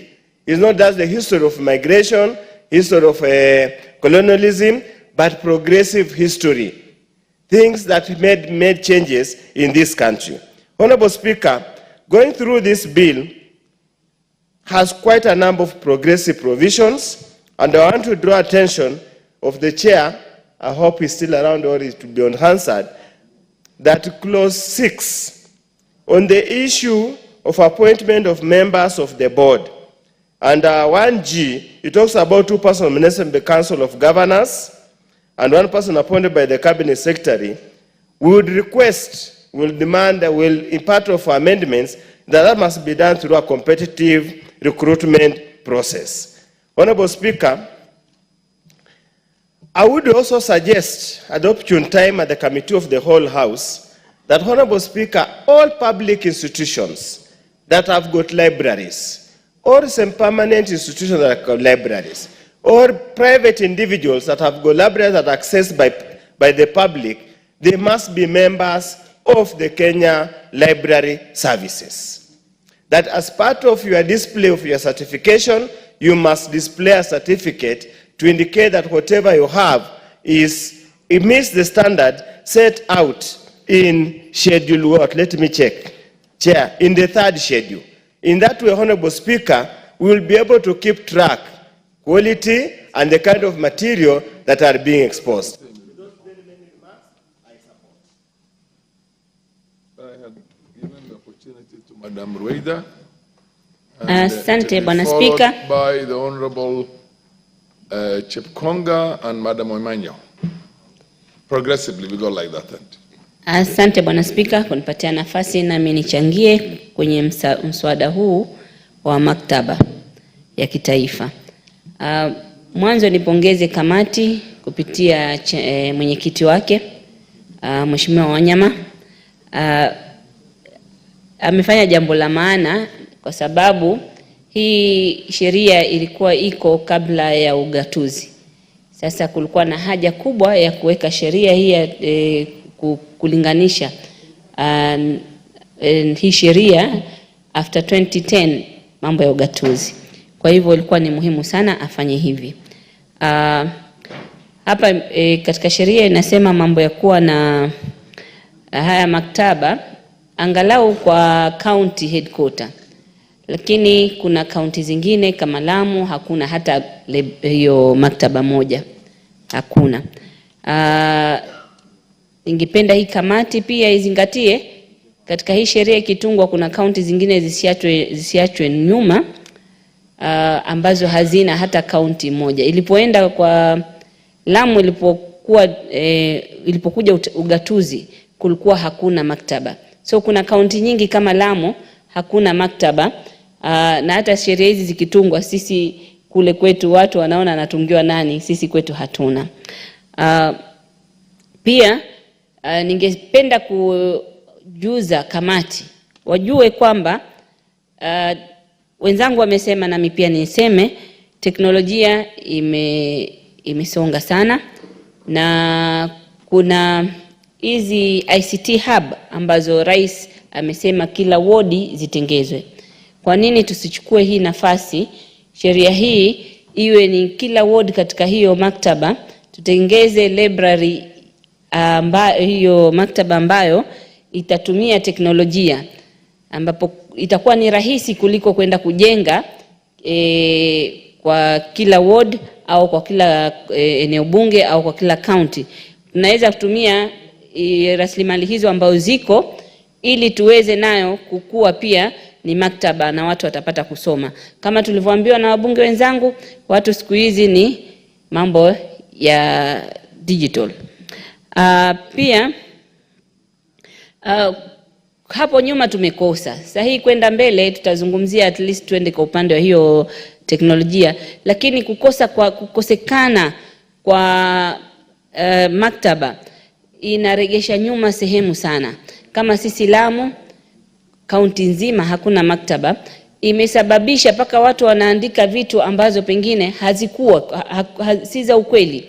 Kama Lamu kuna mambo ya historia mengi ambayo kama sahihi kule Shanga kuna msikiti una kibla mbili, kibla moja ikielekea Masjid Aqsa, ambapo ni historia kubwa hiyo hapo.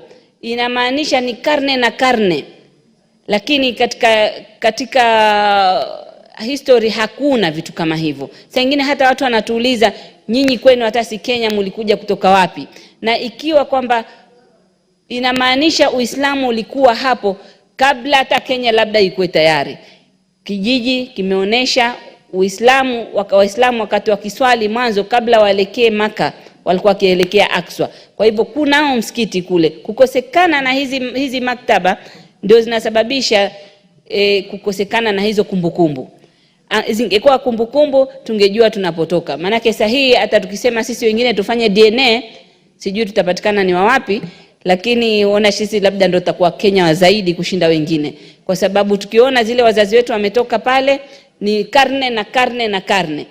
Kwa hivyo kulikuwa na haja sana, lakini pia kwa sasa tuweza county au national government wakachukua hilo jukumu. Pia kwa historia sisi tunataka kujua, manake kwa sababu inashangaza, ni mambo haingiliki akilini. Kabila zote zikioana haitoki kabila ingine. Isipokuwa Mbajuni, history yake imeambiwa ni kwamba ati ni Mijikenda na Waarabu walioana ndio akazaliwa Mbajuni. Na ambapo utaona Mkikuyu akioana na Mkamba haizaliwi kabila ingine. Akiona Mwarabu na wengine haizaliwi. Isipokuwa kwa Wabajuni imekuwa ati Mbajuni Mijikenda alipoolewa na Mwarabu alipokuja ndio ikapatikana Mbajuni. Inashangaza. Hizi history lazima zijulikane, na hizi history zingekuwa zimejulikana, ingekuwa ziko kwenye hizi hifadhi za maktaba zetu, ingelikuwa ni rahisi kujua mambo kama hayo. County ina jukumu, lakini national government yataka isukume. Hata kama ni upande wa policy iwe zinawekwa na national government. Enyewe hii kamati ina kazi ngumu zaidi. Kwa vile imezungumzia hii bili ni ya kamati ya michezo, ni ya kamati ya michezo na haya makavazi. Nataka pia nichukue nafasi hii nizungumzie, waangalie mambo ya maktaba na mambo pia ya makavazi yaliyoko kwa Kenya yetu, ambayo ni kivivutio vya utalii na watu wafaidike. Sehemu kama Lamu kuna makavazi mengi na kuna sheria nyingi zimewekwa zinamgandamiza mwananchi anaishi Lamu. Kwa mfano nizungumzie Lamu Town. Lamu Town mbele pale kujenga pale kwa bahari, karibu na bahari, kuna sheria huwezi kujenga gorofa zaidi ya gorofa 3. Lakini utaona mtu amegandamizwa hivyo, sheria ziko na lazima utumie utamaduni huu kwa sababu ya makavazi na kwa sababu historical site hizo, lakini hana faida anayopata. Ningeomba hii kamati, chairman hayuko hapa, mwenyekiti, lakini wazingatie pia mambo kama hayo mengine, kwamba ile sehemu kama ile wapate fidia fulani ili wazidi kuhifadhi na kuweka kumbukumbu nzuri. Manake hizi maktaba ni kumbukumbu na zimewekwa kwa county kwa sababu ni museum, na hizo museum zenyewe hazishughulikiwi. Hata hizo kumbukumbu ukiangalia, kama ukienda Lamu Fort, hakuna kumbukumbu ya library ya kisawasawa ambayo mtu ataweza aende akasome ajue. Ni ile library yao wenyewe, kumbukumbu yao ndogo ya kukueleza hichi kitu hiki kimetoka wapi, hichi kitu hicho kimetoka wapi. So naona ni mwanzo mzuri, tunasupport kamati, lakini ina kazi nyingi ya kufanya. Wahusishe mambo yote haya tuliyosema. Asante Bwana Spika.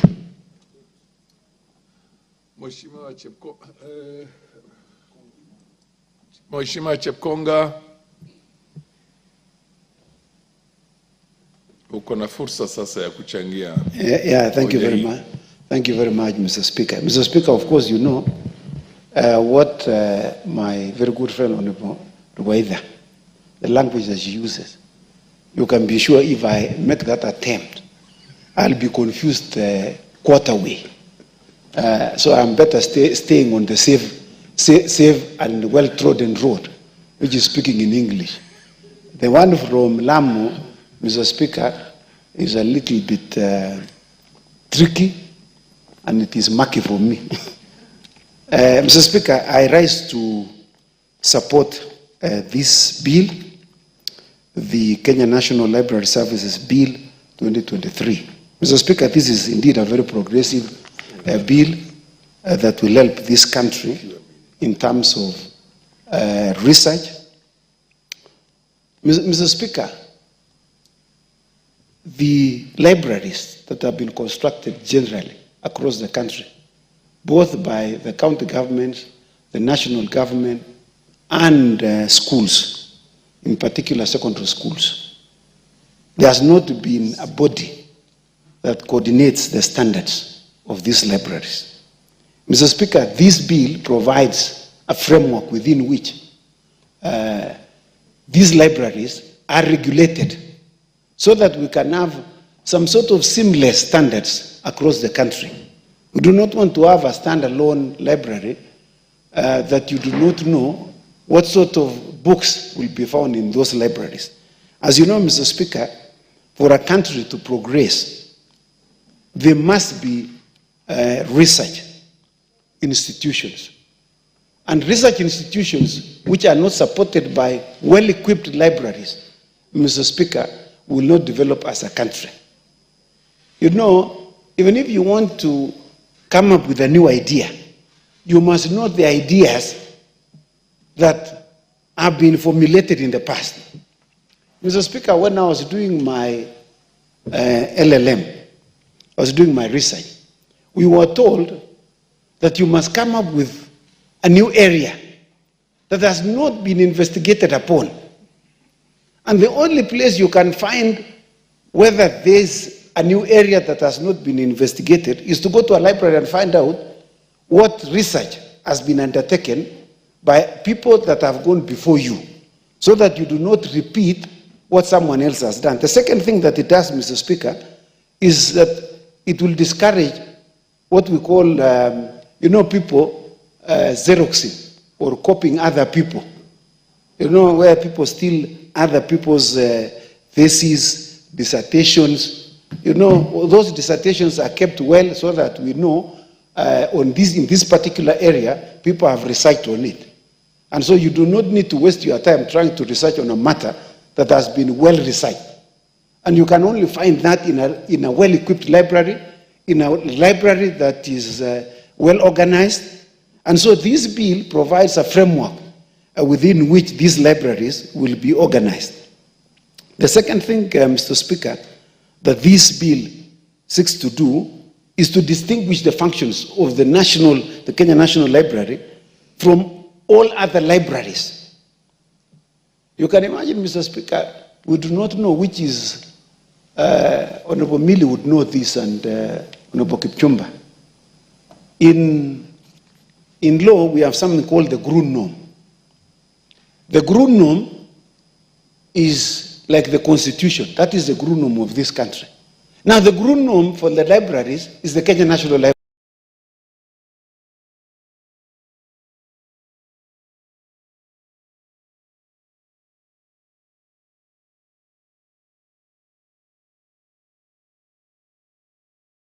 Mr. Speaker, as I said, you cannot develop without research. And research can only be as good as the library that that country has.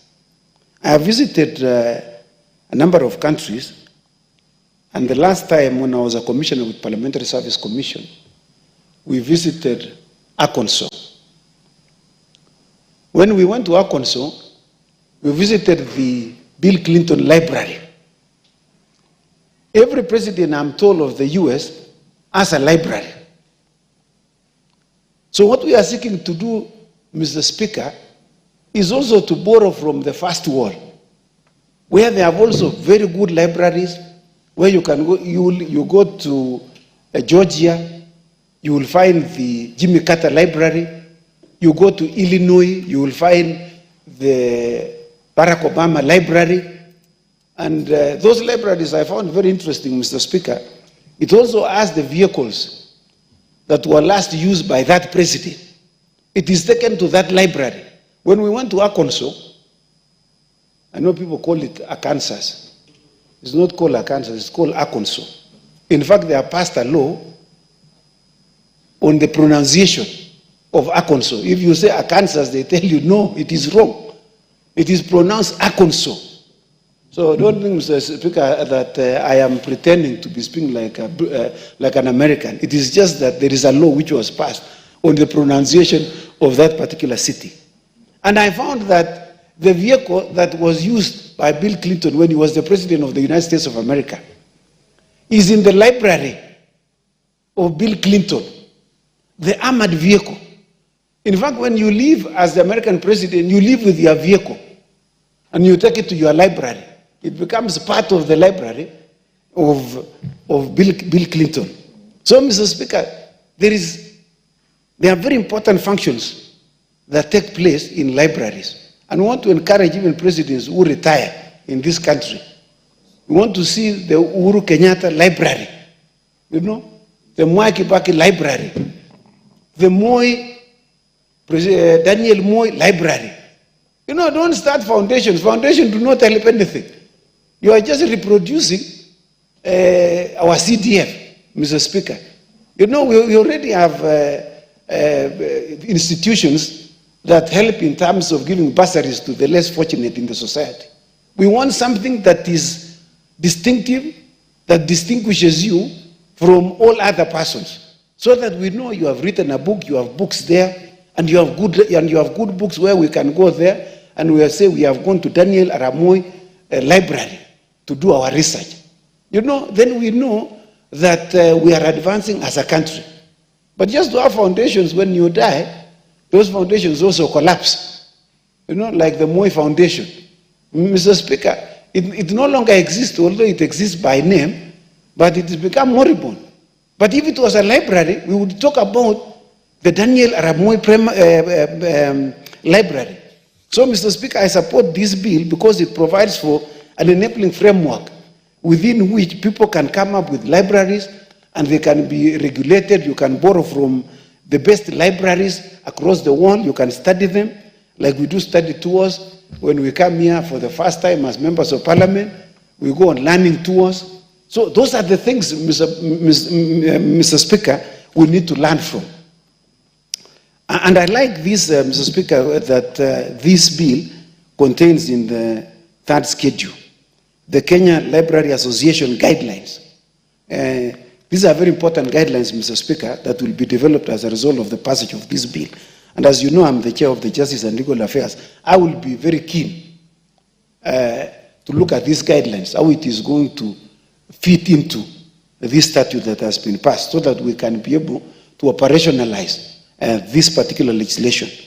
And we want to tell all those regulatory making bodies that they should not make regulations, give guidelines that which they do not bring them to this house. Like, for instance, today, Mr. Speaker, we were complaining about the Kenya Roads Board and KERA, who came up with guidelines, came up with rules. Those rules under the Statutory Instruments Act are supposed to have been brought to this house. In fact, people are struggling and saying, oh, they should not take that money to which account. Mr. Speaker,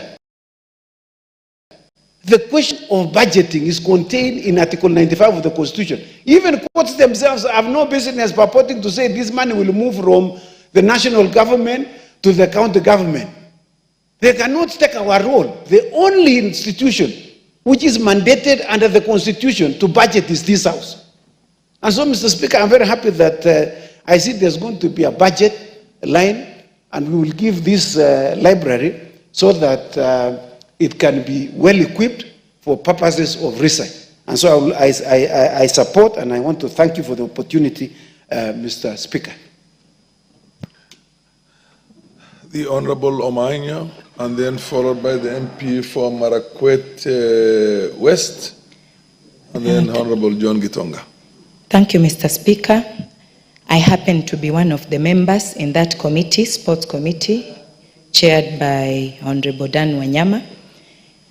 And this idea of having libraries devolved is among the best thing since sliced bread, because some of us who are raised in the remote areas, the rural areas, it was evident that even owning a textbook was only left for the haves. And those who have not, from a place like Buluani in Budalangi, to just go and read in Busia town, it will be a challenge. Maybe as a pupil or a student from a place in Teso North called Aidomor, where, how do they even start? We need to have a motivating factor that when these libraries are finally put in place, they should go closer to the community. They should be put in the sub-counties where people can walk, because we are used to walking anyway. And also, libraries are very good, because for those who do not or cannot afford internet, they can't afford bundles. Just knowing that they have a library, they can't afford bundles. Just knowing that they have a library, they can go to, meaning like something that they can understand, because with a textbook, if you didn't have internet or bundles, you can read from the introduction of the topic, and then it unfolds to the body, to the conclusion. So accessibility is paramount, because bringing the libraries and putting them at the center of the county is like bringing them for cockroaches and rats to feast on the books, because we'll have very few people who will be accessing a library that is far away from everybody else. And when we bring such a resource closer to the community, it means that even those people or children who come from very poor families, from the low books, and they have notes, also access to it. So a student from a village like Kosera in Teso South is reading what a student from Nairobi Academy, here in Nairobi, is also reading. So that way, knowledge will be like well spread, and it can be easier for every child, even in the rural setup, to come up with some creativity to bring forth a solution within our many issues or problems. And then also, we assume that everybody else can afford Android phones and can Google and get information easily. Some people have those phones, but they have never used, maybe afforded to have enough bundles to access information. So with these libraries, I think we will have more people that can be knowledgeable, and when people are not illiterate, then we start talking of literacy, which means it is easier to reason with somebody with knowledge than reasoning with somebody with little or limited knowledge. We have so many problems in Africa today where badly cultured people have been raised because they never had access to reading some of these things like SDGs. That's why you can easily hear a man calling a woman a prostitute, forgetting that it is also her mother who dared to be called a prostitute, to have given birth to her. So with libraries around, we will have more civilized people, well-cultured, people who can see each other as important and not thinking others are half citizens to them, or maybe others are lower. So I think this devolved way of bringing this resource, a library, closer to the people is well, like long overdue. We should have it immediately if we want to talk about development, and literacy level should go even much higher, because where Kenya is since independence, we are old now. Because once you are above 60, you are a senior citizen. So Kenya should be among the nations in Africa or the world that has really eaten good years. Thank you, Mr. Speaker. The Honorable MP for Marakwet West. Thank you, Honorable Speaker, for giving an opportunity to contribute on this very important bill. Honorable Speaker, from the onset, I thank the committee led by Dan Wanyama for this bill that will be able now to set up a legislation that will be able to run national library services in this country. Honorable Speaker, under the fourth schedule of the Constitution of Kenya, Part 4, Part 2, Paragraph 4F, it is very clear that library services is a devolved function. But, Honorable Speaker, this bill has gone further to define what is a national library and what is a public library.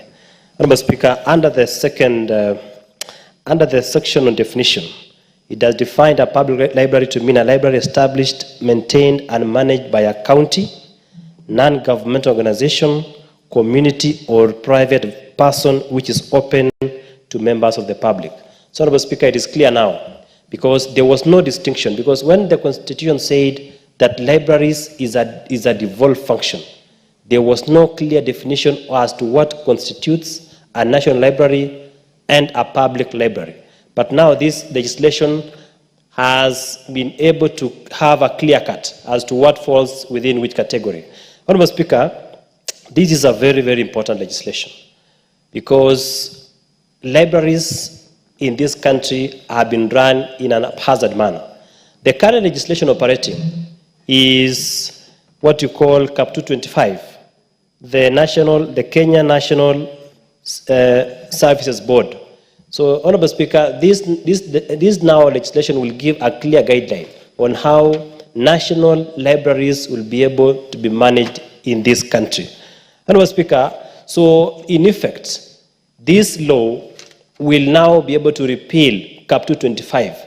The last time the Cap 225, remember, Cap 225 was enacted in 1965, was amended in 1967, and finally in 2007. Meaning that when we passed the Constitution of 2010, that act has not been amended to reflect devolution under the 2010 Constitution. Honorable Speaker, the other challenge that we have is that we have a bill, the County Library Services Bill, which is now pending before the Senate. So even Senate has to fast track because as we speak, we do not have a uniform legislation governing the running of devolved libraries in this country because that bill is still pending before the Senate of the Republic of Kenya. Honorable Speaker, I've done the statistics. Only 33 counties in this country have public libraries, meaning we have 14 counties in this country that do not have a public library. That is a challenge that county government should take up because that is a devolved function and they should be able to set up those libraries. Honorable Speaker, I have read the report of the committee. We must carefully look for a way to address the conflict because ideally, if you look at this, if you read the Constitution critically and purposively, you will realize that actually this function is devolved. It is just that we are trying to find a way to be able to take care of the national libraries. But ideally, these national libraries, libraries is devolved. So we must find a way of resolving a conflict in case there is a question as to interpretation. Remember, Honorable Speaker, under Article 191 of the Constitution, it says when a function is devolved, and there is a conflict as to which legislation is superior, then if that function is devolved, then the county law takes precedence over the national law if that function is devolved. So we must find a way of resolving a conflict if it arises. So, Honorable Speaker, I rise to support this bill, and as I sit down, I wish to thank the Honorable Millie Mabona for the wonderful book that she has written, Rig or Be Rigged, and she goes into the memories of this country, just like the renowned Chinua Achebe Honorable Speaker, there is something good in writing a book. Even myself, when I retire, I must capture what I've learned in this parliament through a book. So, Honorable Speaker, today we quote Chinua Achebe, especially in his book, Things Fall Apart, just like he still lives. So I believe in future we'll be able to quote Millie Mabona because she will live in her book. Thank you, Honorable Speaker. The MP for Manyata. Thank you, Honorable Speaker. I also rise, Honorable Speaker, to support this bill. Honorable Speaker, in cognizant of a very important role that libraries play in the world, Honorable Speaker, I really commend the drafter, Honorable Speaker, and the committee for a well thought of bill that will see a new breath of life to the Kenya National Library Services.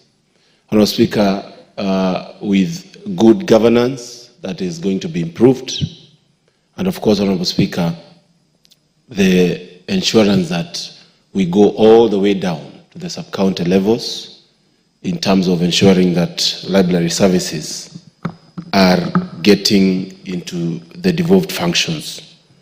Honorable Speaker, as I read the bill, it's good to realize that one of the things that I would like amended is matters of qualifications of the board members. Honorable Speaker, I find it very discriminative that the chairperson must have 10 years of experience in senior level, Honorable Speaker. That locks out many of our young people that have got this chance to become board members.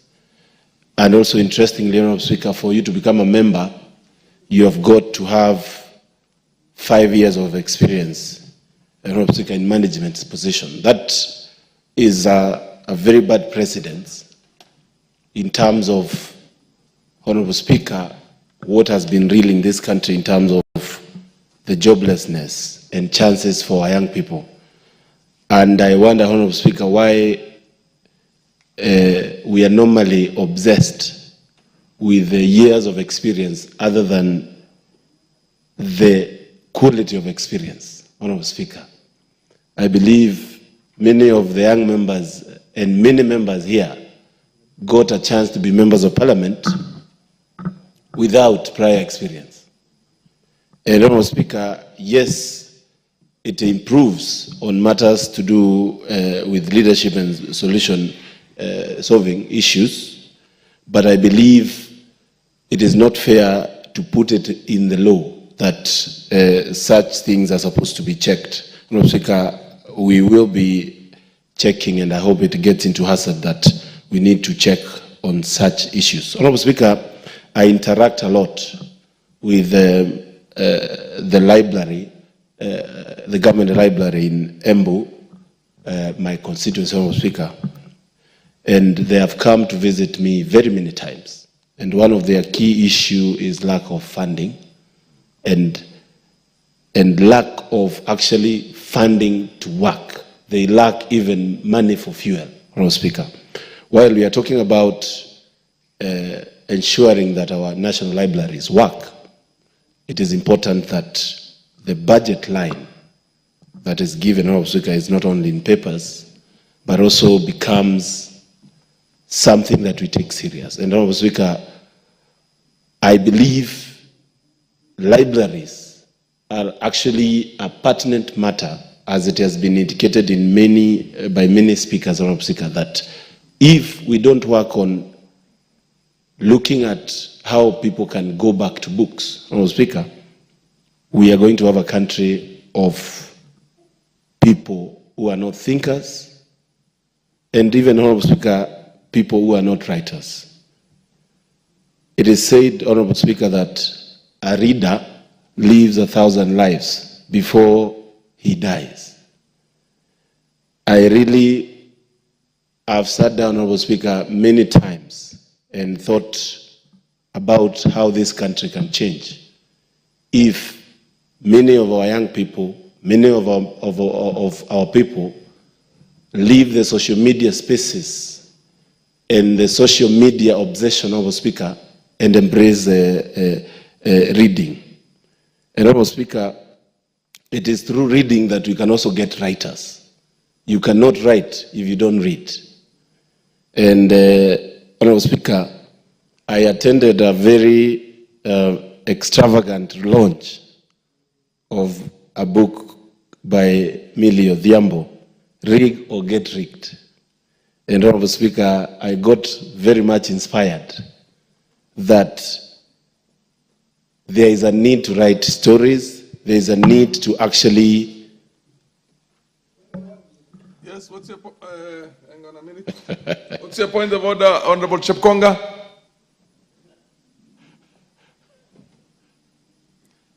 Proceed, give him the mic. Thank you very much, Mr. Speaker. Mr. Speaker, it is not my ordinary business generally to interrupt good friends like the Honorable Mukunji. And particularly, you know, he calls himself AKA Mwenye Kuchituma.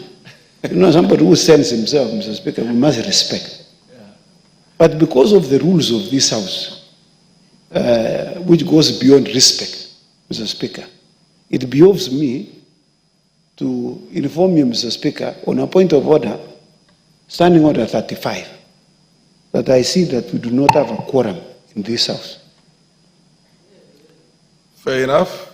I do agree with you that we do not have... Order, Honorable MP for Manyata. We don't have quorum. Can you ring the quorum bell, please?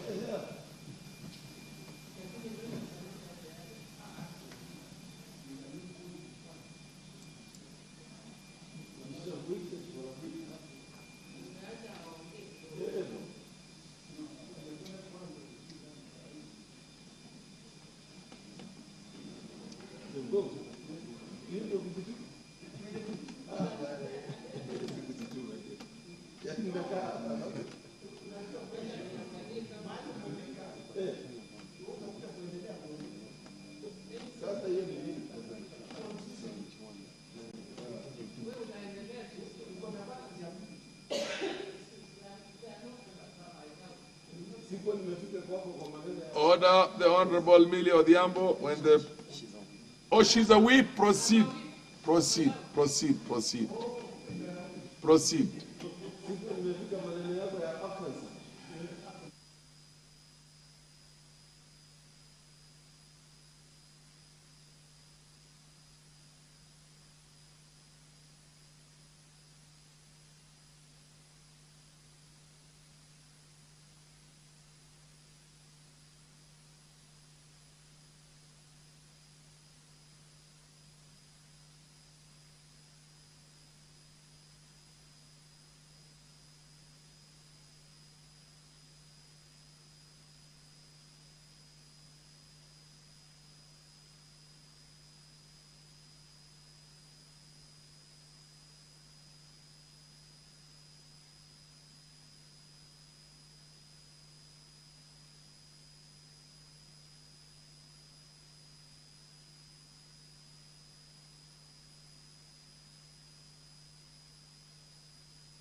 stop the bell. We have reached the 10 minutes. Honorable members, there being no quorum, I want to tell the Honorable Mukunji MP for Manyata that you still have 6 minutes when this debate comes up next week, sometimes next week. Honorable members, the time being 7:01 and 38 seconds. This House stands adjourned until Tuesday, the 15th of October, the year 2024 at 2:30 p.m.